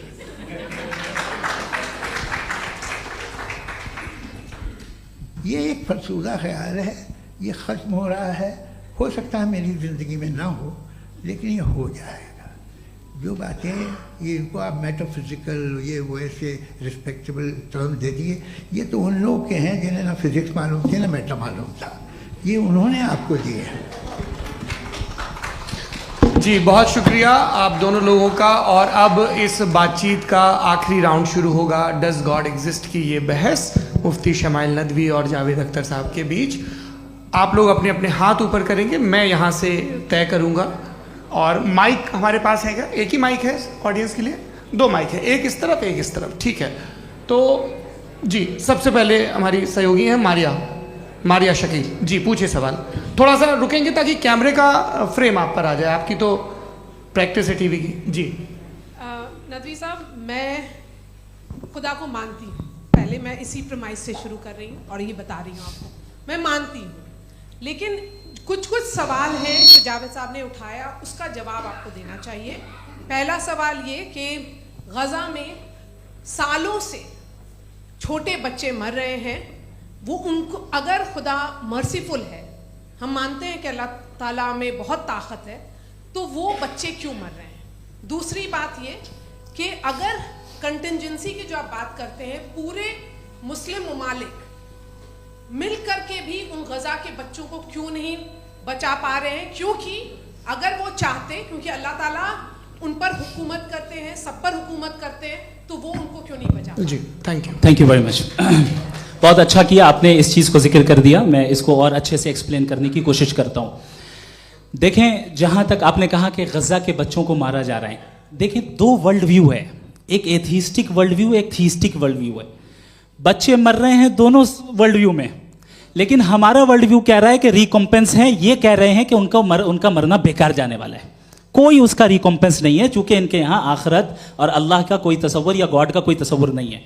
आपने ये सवाल किया कि गॉड मर्सीफुल है, क्यों नहीं रोकता? ये मैंने बताया कि ये मिसकंसेप्शन है लोगों के दरमियान कि गॉड को सिर्फ मर्सीफुल और ओमनीपोटेंट समझते हैं। गॉड के सिर्फ यही 2 एट्रीब्यूट्स नहीं हैं, गॉड के कई सारे एट्रीब्यूट्स हैं, उनमें से अल हकीम भी है, उनमें से ऑल वाइज भी है, ऑल नोइंग भी है। लिहाजा अगर इस दुनिया में किसी को तकलीफ आ रही है और गॉड उसको नहीं रोक रहा है, वो इसलिए नहीं रोक रहा है चूंकि इंसानों को फ्री विल दिया गया है। ठीक इसी तरीके से अगर एक डॉक्टर किसी छोटे बच्चे को इंजेक्शन लगा रहा है, उसे तकलीफ पहुंच रही है, उसके लिमिटेड पर्सपेक्टिव के एतबार से यह गलत हो रहा है और डॉक्टर बुरा है। लेकिन जब आप ब्रॉडर पिक्चर को देखेंगी, आपके और हमारे पास सिर्फ एक पिक्सल है, हमें इतना नजर आ रहा है कि गजा में कत्ल हो रहा है, लेकिन इसके पीछे कितना रिकॉम्पेंस उनको मिलने वाला है, पूरा पिक्चर गॉड के पास है। तो एक पिक्सल से आप पूरे पिक्चर को कभी भी जज नहीं कर सकती। आप इसमें कुछ जोड़ना चाहेंगे? आपको कुछ बोलना है इसमें? भैया आपने बहुत अच्छा जस्टिफिकेशन दिया, या आप वो जो वहाँ के प्राइम मिनिस्टर इजराइल के उन्हें भेजिए, वो बहुत खुश होंगे। आप जस्टिफिकेशन दे देना कि अगर गॉड नहीं है तो बच्चे क्यों मर रहे हैं, आप बताएं। वो ये सवाल पूछ रहे हैं कि अगर आप ईश्वर का अस्तित्व नहीं मानते हैं तो उन बच्चों की मौत को आप कैसे इंटरप्रेट करते हैं?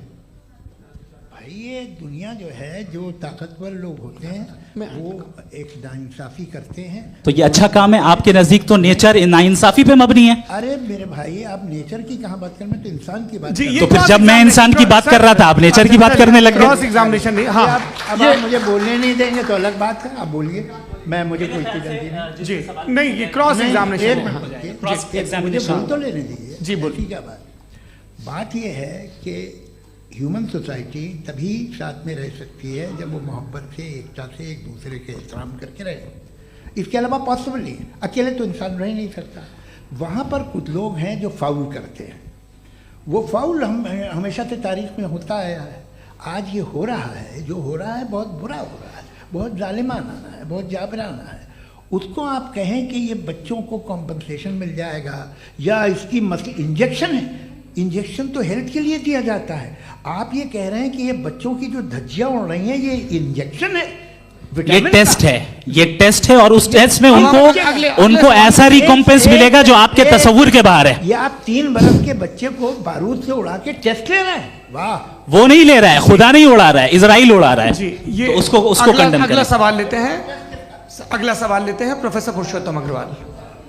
मुफ्ती साहब, एक निवेदन आपसे है कि कम से कम थोड़ा सा माइक क्लोज एक रिलीजियस और फिलोसफिकल कर मैं प्लीज। एक रिलीजियस और फिलोसफिकल ट्रेडिशन है जो ब्रह्मांड को यानी यूनिवर्स को ही अंतिम मानती है। सर्वम खलु इदम ब्रह्मम, this is Chandogya Upanishad, and it completely rules out the existence और नेसेसिटी, आपके शब्दों में necessity of a creator, the creation itself is the creator. तो एक मिनट प्लीज। दूसरा जो सवाल आपने अभी जो आप बार बार कह रहे हैं कि भगवान विद्वान भी है, वाइज, सब जानने वाला, तो अगर विजडम में दुनिया भर के पापों और अत्याचारों को बर्दाश्त करना शामिल है, तो फिर इसका मतलब ये हुआ कि अगर मैं फ्री विल से उसको अपोज करता हूं तो ईश्वर की विजडम और मेरी फ्री विल में कॉन्ट्राडिक्शन है। Because when I am opposing whatever is happening in Gaza, then I am opposing the god's will और गॉड्स विजडम। जवाब लेते हैं क्योंकि तो गॉड की विजडम में, एक मिनट सर प्लीज सर, ये एक जुमला, गॉड की विजडम है कि गाजा में जो कुछ हो रहा है वो हो रहा है, मैं उसका अपोज कर रहा हूं, तो मैं गॉड की विजडम के खिलाफ जा रहा हूं। एक सवाल। दूसरा ये नहीं आपने दो ऑलरेडी। सर आप और सवाल कर लें, लेकिन मुझे दो जवाब दे। सर, पहले आपने ये कहा, सुनिए मेरी बात सुनिए। इजराइल के गॉड के मुताबिक तुम्हारा ठीक हो रहा है ना? नहीं हो रहा है, ठीक नहीं हो रहा है, मैं बता रहा हूँ क्या हो रहा है। आप तशरीफ रखिए, मैं बता रहा हूँ क्या हो रहा है। Let me complete please. एक सेकंड गाइस, एक सेकंड। ये देखिए ऐसा है कि ये सब बड़ा आपस में विचार विमर्श के बाद ये तय हुआ था कि कुछ नियम बना लिए जाएं ताकि एक टाइम बाउंड बातचीत चले। और भाई साहब, आप बड़ा जरूरी काम कर रहे हैं, लेकिन कैमरे के फ्रेम में आके उस काम को गड़बड़ कर दे रहे हैं। ठीक है गुरु, अब मेरे को कहीं का गुस्सा कहीं निकालना था, सॉरी। नहीं, कोई गुस्सा नहीं है जी। तो प्रोफेसर ने सवाल पूछे, आप उनके जवाब दें, और थोड़ा ये सब लोग थोड़ा ख्याल रखें भाई, सवाल संक्षिप्त रखें जी। आपने दो सवाल किया। सबसे पहला ये कहा कि हमारे पास ये कॉन्सेप्ट है कि ये यूनिवर्स खुद नेसेसरी बीइंग है, creation itself is the creator.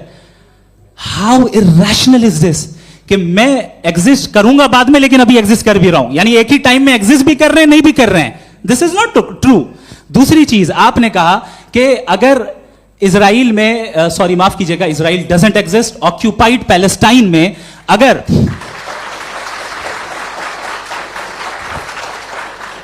Occupied Palestine में बच्चों को मारा जा रहा है फ्री विल की वजह से और गॉड नहीं रोक रहा, ये कॉन्ट्रडिक्शन है। ये बताइए कि एक एग्जाम में एक बच्चा गलत आंसर लिख रहा है, सुनिए, एग्जामिनर चाहे तो रोक सकता है, क्यों नहीं रोक रहा है? ये कॉन्ट्रडिक्शन है, ये कॉन्ट्रडिक्शन नहीं है।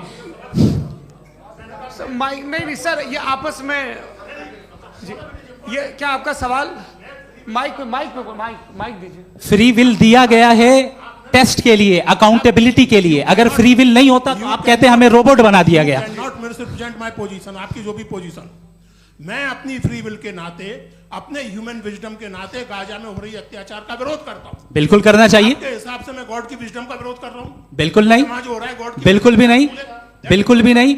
उसका वहां पर गाजा में कत्ल होना ये इंसानों के गलत इस्तेमाल का नतीजा है, फ्री विल के इस्तेमाल का नतीजा है। गॉड इसका हुक्म नहीं देता, उससे रोकता है। यही तो मसला है ना, आपके लिए कॉन्सेप्ट क्लियर नहीं नहीं भाई, आपने तो बताया था इंजेक्शन लगाने से बच्चे को तकलीफ होती है, ये इंजेक्शन लगा। सर आप ऐसे रेटोरिक स्टेटमेंट दे तब तो कोई मसला नहीं समझते रहेंगे। This is a rhetoric statement, this is not a logical argument sir. I am sorry, I am sorry. आखिरी 30 मिनट बड़े मुश्किल होने वाले हैं जी। मुफ्ती साहब आगे बैठे हैं, इनको माइक दीजिए। हाँ तरुण, माइक आप अपने पास रखिए, आपको कैमरे का फ्रेम पता है जी। सबसे पहले दोनों को मुबारकबाद। एक सर अपना आप नाम बता दें। आप अमेरिका में शिकागो में रहते हैं, इतना मुझे याद है। बताया आपको, यासिर नदीम अलवाजदी मेरा नाम है। जावेद सर, आपसे एक क्वेश्चन है इन्फिनिट रिग्रेस के ताल्लुक से। एक हाइपोथेटिकल सिनेरियो है, मसलन अगर आप सर माइक थोड़ा सा प्लीज क्लोज रखिए जी। अगर आप शायर इसलिए हैं कि आपके कोई उस्ताद शायर थे, और वो इसलिए शायर थे कि उनके कोई उस्ताद शायर थे, और इसी तरीके से हम माजी में पीछे चलते चलते चले जाएं और कहीं ना रुके, तो माफ कीजिएगा आप कभी शायर नहीं हो सकते। लेकिन आप शायर हैं, आपका शायर एग्जिस्ट करता है, इसका मतलब ये है कि आप कहीं ना कहीं रुके हैं। तो मेरा सवाल ये है कि क्या आप इन्फिनिट रिग्रेस ऑफ कॉजेस को लॉजिकल फैलेसी मानते हैं या नहीं मानते? हाँ या ना? मैं इन्हें लॉजिकल फैलेसी नहीं मानता हूँ, लेकिन मेरा प्रॉब्लम यह है कि जब मैं नहीं मानता हूँ तो I will continue with this logic जो फैलेसी नहीं हो। आप एक जगह रुक जाते हैं जाके, आप कहते हैं ये गेंद कैसे बनी, ये जजीरा कैसे बना, ये समंदर कैसे बना, ये ज़मीन कैसे बनी, और अचानक गॉड पे जाके आपको ब्रेक लग जाता है। एक बार आप सवाल नहीं करते कि भाई इनको बनाने वाला तो इनसे भी कॉम्प्लिकेटेड होगा, वो कैसे बना, उसके बारे में आपने इत्मीनान कर लिया, वो हमेशा से है। तो अगर आप उसे हमेशा से मानते हैं तो फिर ये मान लीजिए कि कायनात हमेशा से है, क्या तकलीफ फिर हम वजूद में नहीं आते जी है? हम मौजूद नहीं। अच्छा सर क्यों नहीं हो मैं सकते? बताऊं प्लीज प्लीज। जैसे मैंने मिसाल दी आपके शेर, आपका शेर कभी वजूद में ना आता अगर शायर इसी तरह चलते रहते हमेशा। जी माइक मेरे ख्याल से एक सेकंड। इन्फिनिट रिग्रेस का कॉन्सेप्ट क्लियर नहीं हो पाया, ऐसे रहने दें, लेट्स मूव ऑन सर। ठीक है, हाँ थोड़ा सा मॉडरेटर का भी ख्याल रखें। नहीं नहीं आपने तो रखा है, आपने रखा है। यहाँ पे गौहर रजा साहब हैं, वो भी एक सवाल पूछना चाहते हैं। माइक यार नीचे से ऑन कर दिए, नीचे। पहले तो ये कह दूं कि मैं उन बच्चों से शर्मिंदा हूं जिनको गजा में कत्ल किया गया, क्योंकि हमारे होते हुए कत्ल किया गया। लेकिन उससे ज़्यादा शर्मिंदगी इस बात से हुई कि मुझे लगा कि मुफ्ती साहब उसको जस्टिफाई कर रहे हैं। बिल्कुल भी नहीं, आप बहुत ही गलत, मुझे लगा मैं गलत हो सकता हूं। बिल्कुल गलत मैं है। सवाल पूछ रहा हूं, सवाल मैं देखिए, सवाल अगर पूछ रहा हूं। एक मैं सेकंड, जावेद भाई गौर से साहब, एक डिसएग्री सेकंड, करता गौर हूं। साहब, एक सेकंड देखिए, अगर देखिए ऐसा एक सेकंड आप सर वेट अरे आप कुछ मेरे पहले मुझे अपनी बात क्या लेने दीजिए। अगर ऑडियंस तय करेगी तो फिर मॉडरेटर का मतलब नहीं। मेरा आप सबसे ये कहना है, ये बहस दो लोगों के बीच में है, एक तरफ मुफ्ती साहब, एक तरफ जावेद साहब। पिछले 1.5 घंटे से ये लोग अपने अपने तर्क रख रहे हैं। आपकी इनसे इत्तेफाकी हो सकती है, ना इत्तेफाकी हो सकती है। मेरे उस्ताद मुझे सिखा गए हैं कि मुखामुखम में असहमति की गुंजाइश बची रहनी चाहिए।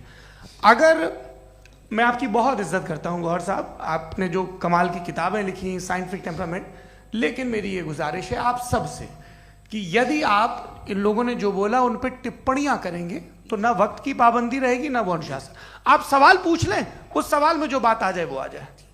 मैं जावेद साहब से डिसएग्री करता हूं, इसलिए जावेद साहब से सवाल पूछ रहा हूं। आपका सवाल जावेद अख्तर साहब से। और सवाल ये है मेरा कि जावेद साहब ने कई बार लॉजिक का इस्तेमाल किया कि साइंस में लॉजिक है और रिलीजन में लॉजिक नहीं है। मेरा ख्याल ये है कि रिलीजन में भी लॉजिक है, लेकिन उस लॉजिक की बेसिस ये है कि आप रुक जाते हैं, जिसका जिक्र जावेद साहब ने बार बार किया, यानी खुदा के तसव्वुर पे आते हुए, गॉड के तसव्वुर पे आते हुए रुक जाते हैं। और इसमें सवाल पूछना मतलब फॉरबिडन होता है। सवाल यह है कि क्या जावेद साहब इससे एग्री करते हैं कि साइंस की लॉजिक अलग है और रिलीजन की लॉजिक अलग है? बताइए सर। देखिए 3 चीज़ें हैं, साइंस है, एक है मंतिक है, इस्तिदलाल है, और एक जो है कुछ भी नहीं है, फेथ है, अकीदा है। मैं अकीदे की लॉजिक का कायल नहीं हूँ। मुझे आप इस्तिदलाल से, लॉजिक से, रीज़न से समझाइए, मैं मानने को तैयार हूँ, मेरा क्या नुकसान होगा। लेकिन ये कि अकीदे पे मैं नहीं जा सकता हूँ। अकीदे का मतलब है कि तुम ये मान लो, सवाल ना करो, ये नहीं। आप सारी बातें करके, बड़ी साइंटिफिक बातें करके एक जगह जाके खुदा के वजूद पे रुक जाते हैं, सरेंडर कर देते हैं। मैं सरेंडर करने को तैयार नहीं। दैट्स ऑल जी। ये आगे सर बैठे हुए हैं, इनको माइक दीजिए। भाई। वो आप पूछना चाह रहे थे ना भाई? हाँ नहीं मैं ये थैंक यू जी। आपका नाम? आसिम इफ्तिखार। आसिफ जी, पूछिए। सर जावेद सर से सवाल है कि आपने अपने क्लोजिंग माइक थोड़ा करीब रखिए। अपने क्लोजिंग स्टेटमेंट में ये बात कही थी कि मज़हब का जो फ्यूचर है वो ज़्यादा दिन नहीं जाने वाला है। लेकिन मैं देख पा रहा हूँ कि जो ऑक्सफोर्ड यूनिवर्सिटी की एक स्टडी है 2011 में हुई है, जिसके 50 एकेडमिशियंस ने इसको अंजाम दिया था, उसमें वो ये कहते हैं कि जो फेथ इन गॉड है वो इनबिल्ट है ह्यूमन नेचर के अंदर, जिसको हम कहते हैं फितरत के अंदर शामिल है वो। और वो ये कहते हैं कि अगर कोई ये समझता है कि मज़हब को वो ख़त्म कर देगा तो ये उसकी गलत फहमी है। तो आप इसके बारे में, इस स्टडीज़ के बारे में क्या कहते हैं? ठीक है। मैं उनसे एग्री नहीं करता हूँ। वो कौन से प्रोफेसर होंगे? ऐसा उनके क्या पास डेटा है, इन्होंने डेटा के बेस होगा। डेटा क्या हो सकता है? फ्यूचर का डेटा तो नहीं हो सकता ना उनके पास, प्रेजेंट का डेटा हो सकता है। डेटा आपने सुना 100 साल पहले का बाद का डेटा? मैंने तो नहीं सुना आज तक। तो आज उनकी ये राय है और होगी राय, ठीक है, दुनिया में तरह तरह की राय है लोग, लेकिन मैं समझता हूँ कि वक्त के साथ इंसान ज़्यादा से ज़्यादा रीजनेबल और लॉजिकल होता जा रहा है। आज आप देखिए वेस्टर्न यूरोप में क्या परसेंटेज है नॉन बिलीवर्स की, बहुत हाई, वहाँ चर्च खाली पड़े होते हैं। तो अल्टीमेटली तो इंसान कोई ऐसी बात बहुत अरसे तक नहीं मान सकेगा, चाहे गलत या सही, जो उससे उसके दिमाग को, उसके जहन को, उसके लॉजिक को अपील न करे। वो कह रहे हैं तो ऑक्सफोर्ड के होंगे तो कैम्ब्रिज के होंगे, तो मुझे क्या लेना देना, उनका डेटा मुस्तकबिल का नहीं हो सकता है। जी दीपक, हाँ पूछिए। मैं आऊँगा, अभी पीछे की साइड भी आऊँगा, माइक वहीं भेजूंगा 2-3 साल के लिए। जी जावेद साहब, आपसे सवाल है। नमस्ते। अरे भाई सर, अगर आप ही लोग को तय करना है तो फिर 200 लोग तय कर लें। ये एक साथ नहीं sir, please don't do this sir. Everybody has a right sir, but we can only take selected questions. No sir, ये यंग लोग भी हैं तो इनकी ये आप उतने यंग, सुनिए। भाई आप यंग हैं कि नहीं हैं? एक मिनट, वो कह रहे हैं वो भी आइए, यंग हैं पूछ रहे हैं साहब, भाई। आप उनकी नौजवानी पर दावा उनको ही करने थे। हाँ मुफ्ती साहब आप यंग, हाँ पूछे। अरे भैया सर मेरा सवाल ये है, कुछ इनसे भी तो पूछो। जी नहीं, बस आपसे एक सवाल है। जैसे थीस्टों के पास अपने जो ईश्वर को मानते हैं उनके पास अपने सोशल गेट टुगेदर्स हैं, 5 रोज़ आज क्रिसमस आने वाला है, होली है, दिवाली है, ईद है। एथिस्ट क्या ऑफर कर रहे हैं? मतलब मैं इनकी दुकान से बोलूं, मैं आना चाहता हूं उस तरफ, पर मैं अट्रैक्ट नहीं हो पा रहा हूं। मैं सोशल गेट टुगेदर्स क्या है आपके पास? वो ये कह रहे हैं कि जो धार्मिक लोग हैं, अलग अलग धर्म के लोग, उनके उत्सव त्योहार कांग्रेगेशन बहुत हैं। अब आपको मैं एक सुनाता हूँ, यहाँ हिस्टोरियन भी बैठे हैं। मृदुला जी आप बताइएगा सही है कि नहीं। ये एक कॉन्स्टेंटाइन, एक ग्रीक रोमन बादशाह था जो क्रिश्चियनिटी आने के 400 साल बाद उसने डिसाइड किया कि मैं क्रिश्चियन हो जाऊंगा, मेरी पूरी स्टेट कैंसिल हो जाएगी। उस ज़माने में ऐसे ही होता था, राजा जो धर्म इख्तियार करता था वो जनता भी कर लेती थी, इसलिए कि वो हो गया था बैंकक्रप्ट, और उसे जो मेडिटेरियन कोस्ट के रिच क्रिश्चियन वो थे मर्चेंट, उससे पैसा चाहिए था। तो उसने कहा यार क्रिश्चियन हो जाओ। तो उसने अपने वजीर से कहा कि भाई ये हिस्ट्री है कि अब हम लोग क्रिश्चियन हो जाते हैं। पहले सर हो जाएंगे, कोई प्रॉब्लम नहीं है, लेकिन एक प्रॉब्लम ये है कि 17 दिसंबर से 25 दिसंबर तक जो पेगन फेस्टिवल होता, जो पेगन्स थे वो लोग, जो फेस्टिवल होता है वो बंद हो जाएगा, इसलिए कि हम क्रिश्चियन हो गए तो होगा नहीं। तो वो बच्चों को बहुत बुरा लगेगा, पब्लिक को बहुत इन्जॉय करते हैं, खासतौर से 25 को मेन डे। तो उसने कहा हाँ ये तो सही कह रहे हो, ये जीसस क्राइस्ट की पैदाइश कब थी? पहले साहब वो अप्रैल में थी। नहीं, कट करो, वो 25 दिसंबर को है। यह हकीकत है जी। और 400 साल बाद क्रिश्चियनिटी के अप्रैल से दिसंबर ले आए, और इसलिए कि यहाँ पेगन फेस्टिवल होता था। अब मनाते हैं आप आराम से। ये जो सारे फेस्टिवल हैं ये रिलीजन से, हर एक को एक इंटरटेनमेंट डिपार्टमेंट चाहिए होता है अपनी कंपनी चलाने के लिए। तो ये रिलीजन ने, ये सेकुलर त्यौहार थे जिन्हें रिलीजन्स ने ले लिया है।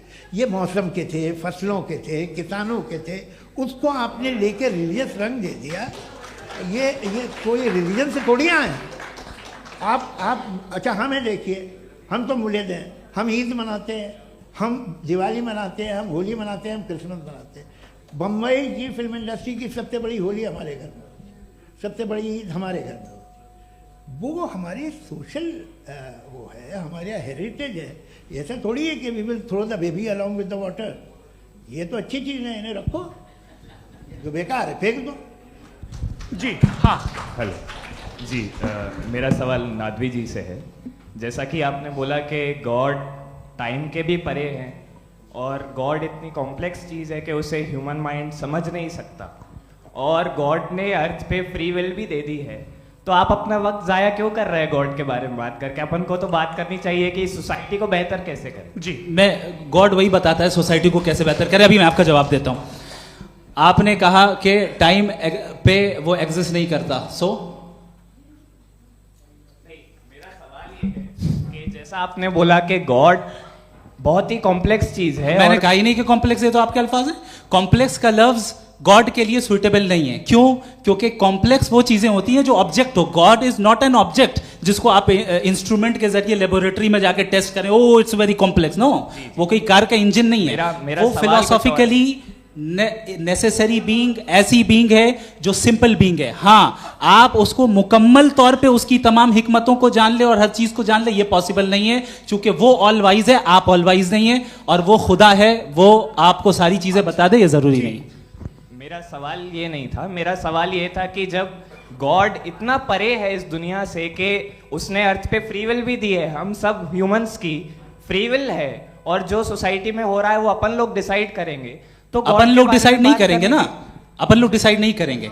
गॉड जो है, गॉड ने वो उसकी जात, उसकी एग्जिस्टेंस टाइम एंड स्पेस से परे है, लेकिन वो हमारा टेस्ट ले रहा है और उसी गॉड ने हमें बताया कि तुम्हें क्या करना है क्या नहीं करना है, तो जाहिर है उस गॉड की बात सुनेंगे ना हम। जी, वो पीछे एक चश्मा लगाए जो मैम खड़ी हैं, उनको दीजिए। हाँ, आप जी जी बिल्कुल आएंगे। देखिए मैं कोशिश कर रहा हूँ सब तरफ जाने की। हाँ, उनको दीजिए माइक। जी, हेलो सर, मैं ओमनी प्रेजेंट नहीं हूँ, टाइम पाबंद हूँ और जहां तक कोशिश कर सकता हूँ करूंगा। जी, अपना नाम बताइए। मेरा नाम उर्सुला है, मैं दिल्ली यूनिवर्सिटी की एक स्टूडेंट हूँ और मैं स्टूडेंट फेडरेशन ऑफ इंडिया से हूँ। मेरा सवाल मुफ्ती जी से है कि इस हॉल के इस कमरे में बैठ के हम लोग रेप की मोरालिटी के बारे में फिलोसफिकली बात तो कर सकते हैं, बट असलियत ये है कि रोज़मर्रा की ज़िंदगी में औरतें रेप के थ्रू गुजरती हैं, और हम लोग सिर्फ नंबर्स पे इस तरह नहीं देख सकते, क्योंकि कितनी औरतें हैं इन कंट्रीज़ में जहाँ पे आप बता रहे हैं कि केसेस कम हैं, जिनका एक्सेस है कि वो जाके केस फाइल कर सकें। कितनी औरतें हैं जो जिनको काम करने की आज़ादी है उन कंट्रीज़ में। यूरोप में ये आज़ादी आ गई, यूरोप में ये रूल्स आ गए, तो हम आज उसके बारे में बात कर पा रहे हैं। जी, जवाब। आपने ये कहा कि कमरे में बंद होकर हम लोग इस पर फिलोसफिकली बात कर सकते हैं, लेकिन हकीकत में क्या हो रहा है, वो ग्राउंड लेवल पे क्या हो रहा है जो बहुत गलत हो रहा है, और वो सफ़र कर रही हैं। आई अग्री, बहुत गलत हो रहा है, और जो गलत हो रहा है उसको हमें रोकना है। और क्यों रोकना है, वो गलत क्यों है, हमारे पास इसका ऑब्जेक्टिव फाउंडेशन है, इनके पास उसका ऑब्जेक्टिव फाउंडेशन नहीं है। मैं ये कहना चाह रहा हूं कि जहां पे भी जुल्म हो रहा है, जहां पे भी औरत पे जुल्म हो रहा है, या उसकी इज्जत लूटी जा रही है, या उसे तकलीफ पहुंचाई जा रही है, और सिर्फ औरत नहीं, किसी इंसान के ऊपर भी जुल्म हो रहा है, तो उसके खिलाफ खड़ा होना, ये मॉरलिटी हमारे पास गॉड के पास से आई है। वरना जावेद साहब तो कह रहे हैं कि जो है मेजॉरिटी डिसाइड करेगी, तो मेजॉरिटी तो कभी भी बदल सकती है। क्या आप ये थोड़ी सी आपको गलतफहमी है। मैं अगर मेरे जुमले से ये मदनत निकला या मैंने कहा, तो ये जुमला मैं वापस लेता हूँ। ये मेरा मतलब ही नहीं था कि मेजॉरिटी डिसाइड करेंगे। मेजॉरिटी डिसाइड करे तो दुनिया में बड़ी, वैसे आपने कहा था ये जुमला, अच्छा हो सकता है, मैं मान रहा हूँ, बाद में रिकैप कर लेंगे। अरे एक सेकंड, मैं अपनी एक्सप्लेनेशन देता हूँ। मुनासिब बात यह है कि हम सब के सब दिल में जानते हैं कि क्या अच्छा है क्या बुरा है, हमें पता है अच्छी तरह से। जो लोग बुरे काम करते हैं उन्हें भी मालूम अच्छा क्या है। यही तो सवाल था हजरत कि फिर ये मोरालिटी आई कहां से? Cross examination. हाँ जी, हाँ। मोरालिटी साथ रहने की डिजायर से आई, यानी साथ रहकर जो कुछ कह दे, जो कुछ कर दे, वो हो जाएगा। नहीं नहीं, तो आप कायदे से रह ही कर सकते हैं जब तक लोगों में मोरालिटी हो, वरना क्यास हो जाएगा। ये आपको कैसे पता? जी, हमने देखा ना, जहाँ मोरालिटी का क्यास हो गया, हम देखते हैं। कहाँ पे देखते भाई? दुनिया में। आप जो कह रहे हैं, आप कहीं पे अगर गलत हो रहा है तो उसको आप गलत देखिए। आप एपिस्टेमोलॉजी की बात कर रहे हैं, मैं ऑन्टोलॉजी की बात कर रहा हूं। मैं इस बहस के बाद आप दोनों लोगों को चाय पे होस्ट करूंगा, वहां पे क्रॉस एग्जामिनेशन कर लीजिएगा। अभी ऑडियंस का हक मार रहे हैं आप लोग भाई, सर जस्ट लोग हैं आप लोग। और ये भाई ये हाँ, उधर आएंगे, जी सर आएंगे। अच्छा सर, मेरा नाम लईकुर रहमान है और मैं अलीगढ़ मुस्लिम यूनिवर्सिटी का स्टूडेंट हूँ, और जहाँ तक मुझे पता है कि sir you are also product of Aligarh Muslim university. मैं भी उसी चमन का बुलबुल। हाँ सर, तो बहुत खुशी हुई मुझे जान करके कि मैं आपसे मिलूंगा। सवाल सर, मेरा सवाल यह है, सर सैयद अलैहिर्रहमा का नज़रिया यह था कि खुदा के वजूद को अक़ल के दायरे में रह कर के तलाश करना, न कि पूरी तौर से उसका इनकार कर देना। Sir, how will you define it? नहीं, तो ये तो आप इन्हें बताइए। ये सवाल आपसे खुदा का वजूद साबित कर रहे हैं, तो सर आपने इनकार कर रखा है, इस वजह से मेरा क्वेश्चन। उन्होंने यही सर से, एक सेकंड, सर सैयद ने यही कहा ना कि अक्ल से आप खुदा के वजूद को साबित नहीं कर सकते, यही कहा ना भाई। वो उन्होंने कहा कर सकते हैं और वो कर दिया गया आज। वो फोन तलाश करना या साबित करना अक्ल से अक्ल से नहीं हो सकता। अरे सवाल तो सुन लीजिए जी। अक्ल से नहीं हो सकता है, यही कहा ना आपने। अक्ल से हो सकता है, अरे वो यही कह रहे हैं भाई, आप बता रहे हो सकता है, वो तो कुछ और। आप अगर सर देखो नौजवान फोन ले लो, वो इतनी कमाल की यूनिवर्सिटी है। अरे भाई दे दो उन्हें जरा, एक मिनट दे दो भाई, मेरी बात सुनो, माइक पे बोलो ताकि जो लाखों लोग देख रहे हैं। माइक दे दो ना। अरे देंगे ना माइक, तुम ठहरो तो। हाँ सर, मेरा सवाल ये था कि सर सैयद अलैहि रहमा का एक नज़रिया था अपना कि खुदा का जो वजूद है उसको अक़ल के दायरे में रह करके तलाश करना है, न कि पूरे तौर से इनकार कर देना है। ये उनका कॉन्सेप्ट था। लेकिन मेरा सवाल ये है कि आप इसको कैसे डिफाइन करते हैं, एक्सप्लेन कैसे करेंगे, मैं आपसे जानना चाहता हूँ, क्योंकि you are the product of Aligarh Muslim university. मुझे अक़ल के दायरे में रख के मैंने बहुत तलाश की, मुझे मिला नहीं। हाँ ये इधर वो चश्मा लगाए जो, हाँ उनको दे दीजिए। जी जी फटाफट पूछिए, बस 5 मिनट है, 5 मिनट में खत्म हो रहा है। हाँ अस्सलाम वालेकुम मुफ्ती साहब, एंड मेरा सवाल जावेद अख्तर साहब से। क्या नाम है आपका? अरे भैया सब मुझे पूछ रहे हो। फैज पूछिए फैज साहब। तो मेरा सवाल ये है कि अभी जो एथियस्ट है वो problem of evil argument use कर रहे हैं अगेंस्ट मुस्लिम्स, राइट? कि इस दुनिया में इतना सारा इविल है और अगेंस्ट मुस्लिम तो यहाँ अगेंस्ट थियस्ट। हाँ थोड़ा सा करेक्ट कर लीजिए भाई, पूरी मशक्कत ही इसी बात की थी कि किसी एक मजहब पे बात ना टिके। जी, तो बेसिकली ये आर्गुमेंट ऐसा है कि इस दुनिया में इतना ज़्यादा ईवल एग्जिस्ट करता है और अगर एक ऑल गुड गॉड है तो वो रोकता क्यों नहीं है? लेकिन इस सवाल में एक हिडन अजम्पशन ये है कि इस दुनिया में ईवल एग्जिस्ट करता है। अब एथियस्ट ये कैसे ऑन्टोलॉजिकली प्रूव कर सकते हैं कि इस दुनिया में ईवल एग्जिस्ट करता है? मैं आपको बताता हूँ, थोड़ा सा समझा। नहीं सर, हम लोग इनको सुनिए। नहीं please don't do that. I want to explain ontologically. नहीं हम समझ गए सर, इनको अब जवाब देने दीजिए। अच्छा सवाल पूछ लो। मैं अभी तक क्या था वो मैं थोड़ा सा ऐड ऑन कर लेता हूँ। तुम गुरु, तो हम जब इसका राउंड 13 करेंगे ना तब तुमको स्टेज पे बिठाएंगे। जी तो हाँ जल्दी से।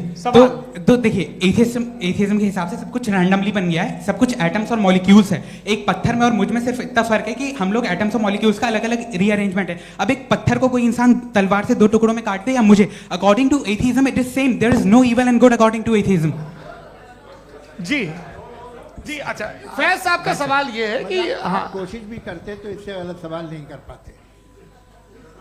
एक लाइफ फॉर्म है और लाइफ फॉर्म में फीलिंग्स हैं, मतलब लाइफ फॉर्म सुनता है, देखता है, टेस्ट कर सकता है, फील कर सकता है।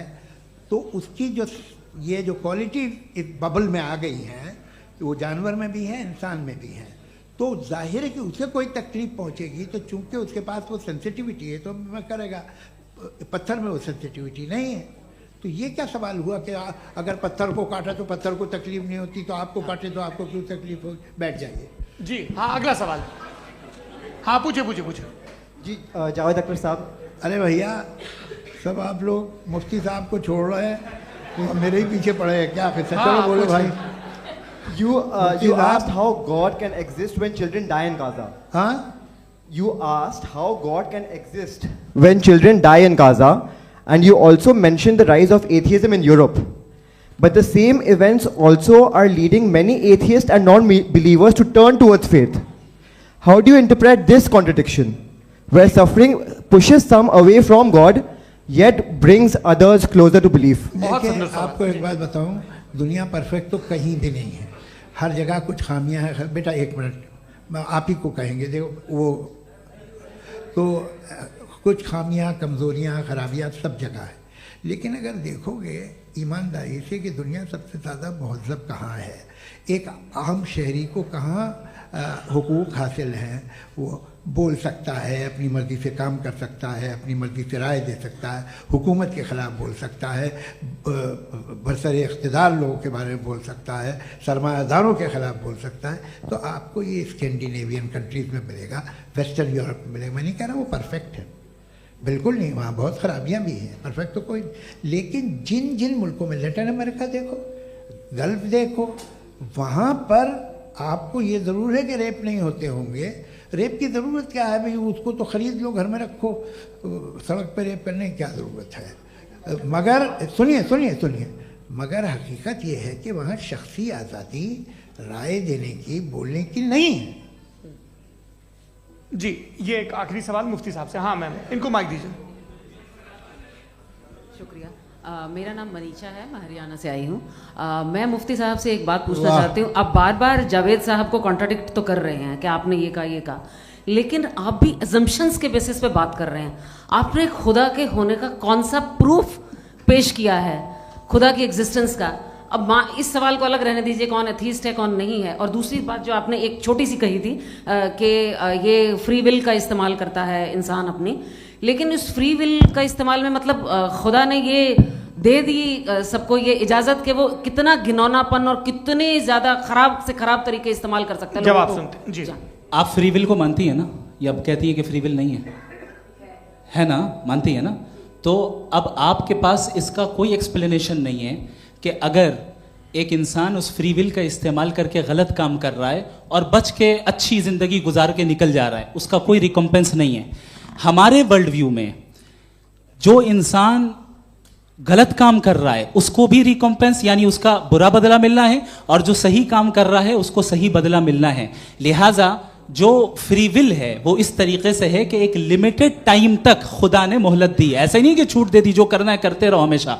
वक्त आएगा जब एग्जाम का टाइम खत्म होगा तब रिजल्ट आएगा। दौराने एग्जाम जबरदस्ती आपको नहीं बताया जाएगा। अरे भाई एक सेकंड जी, एक सवाल मुफ्ती साहब से मेरा है। मुफ्ती साहब से एक सवाल। रुक जाइए, आपसे फोन, आप इसके बाद आपसे माइक छीन चुका। बोलिए। मैं मुफ्ती साहब एक ही सवाल करता हूँ कि अगर जो हो रहा है फ्री विल से हो रहा है और एक दिन बरोज़ क़यामत इंसाफ होगा मैशर में वगैरह वगैरह, तो दुआ क्यों मांगते हैं लोग?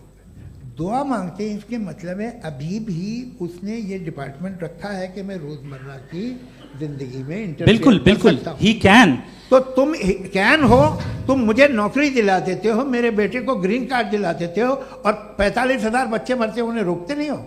नहीं तो क्या आप ये कह रहे हैं कि इस दुनिया में जालिमों को कभी पकड़ ही नहीं होती है? अरे जो भी पकड़ होगी, वो बच्चे रोते हैं। बिल्कुल, देखिए मैंने अपने ओपनिंग स्टेटमेंट में यही कहा था कि जनाब जावेद साहब सिर्फ इमोशनल आर्गुमेंट देंगे।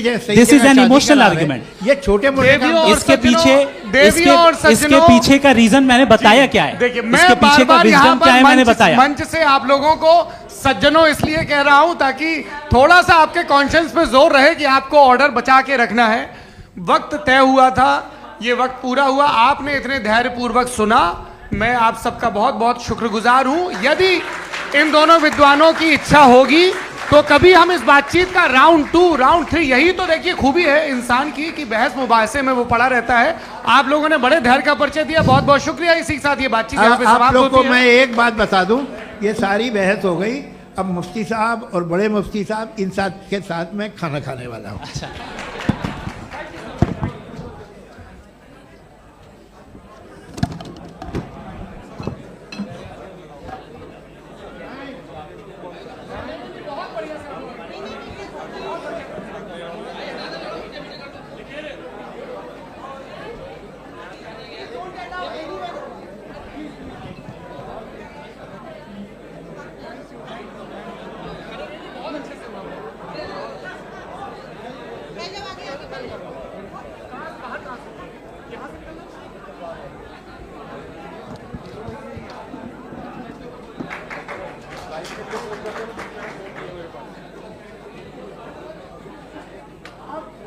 Thank you.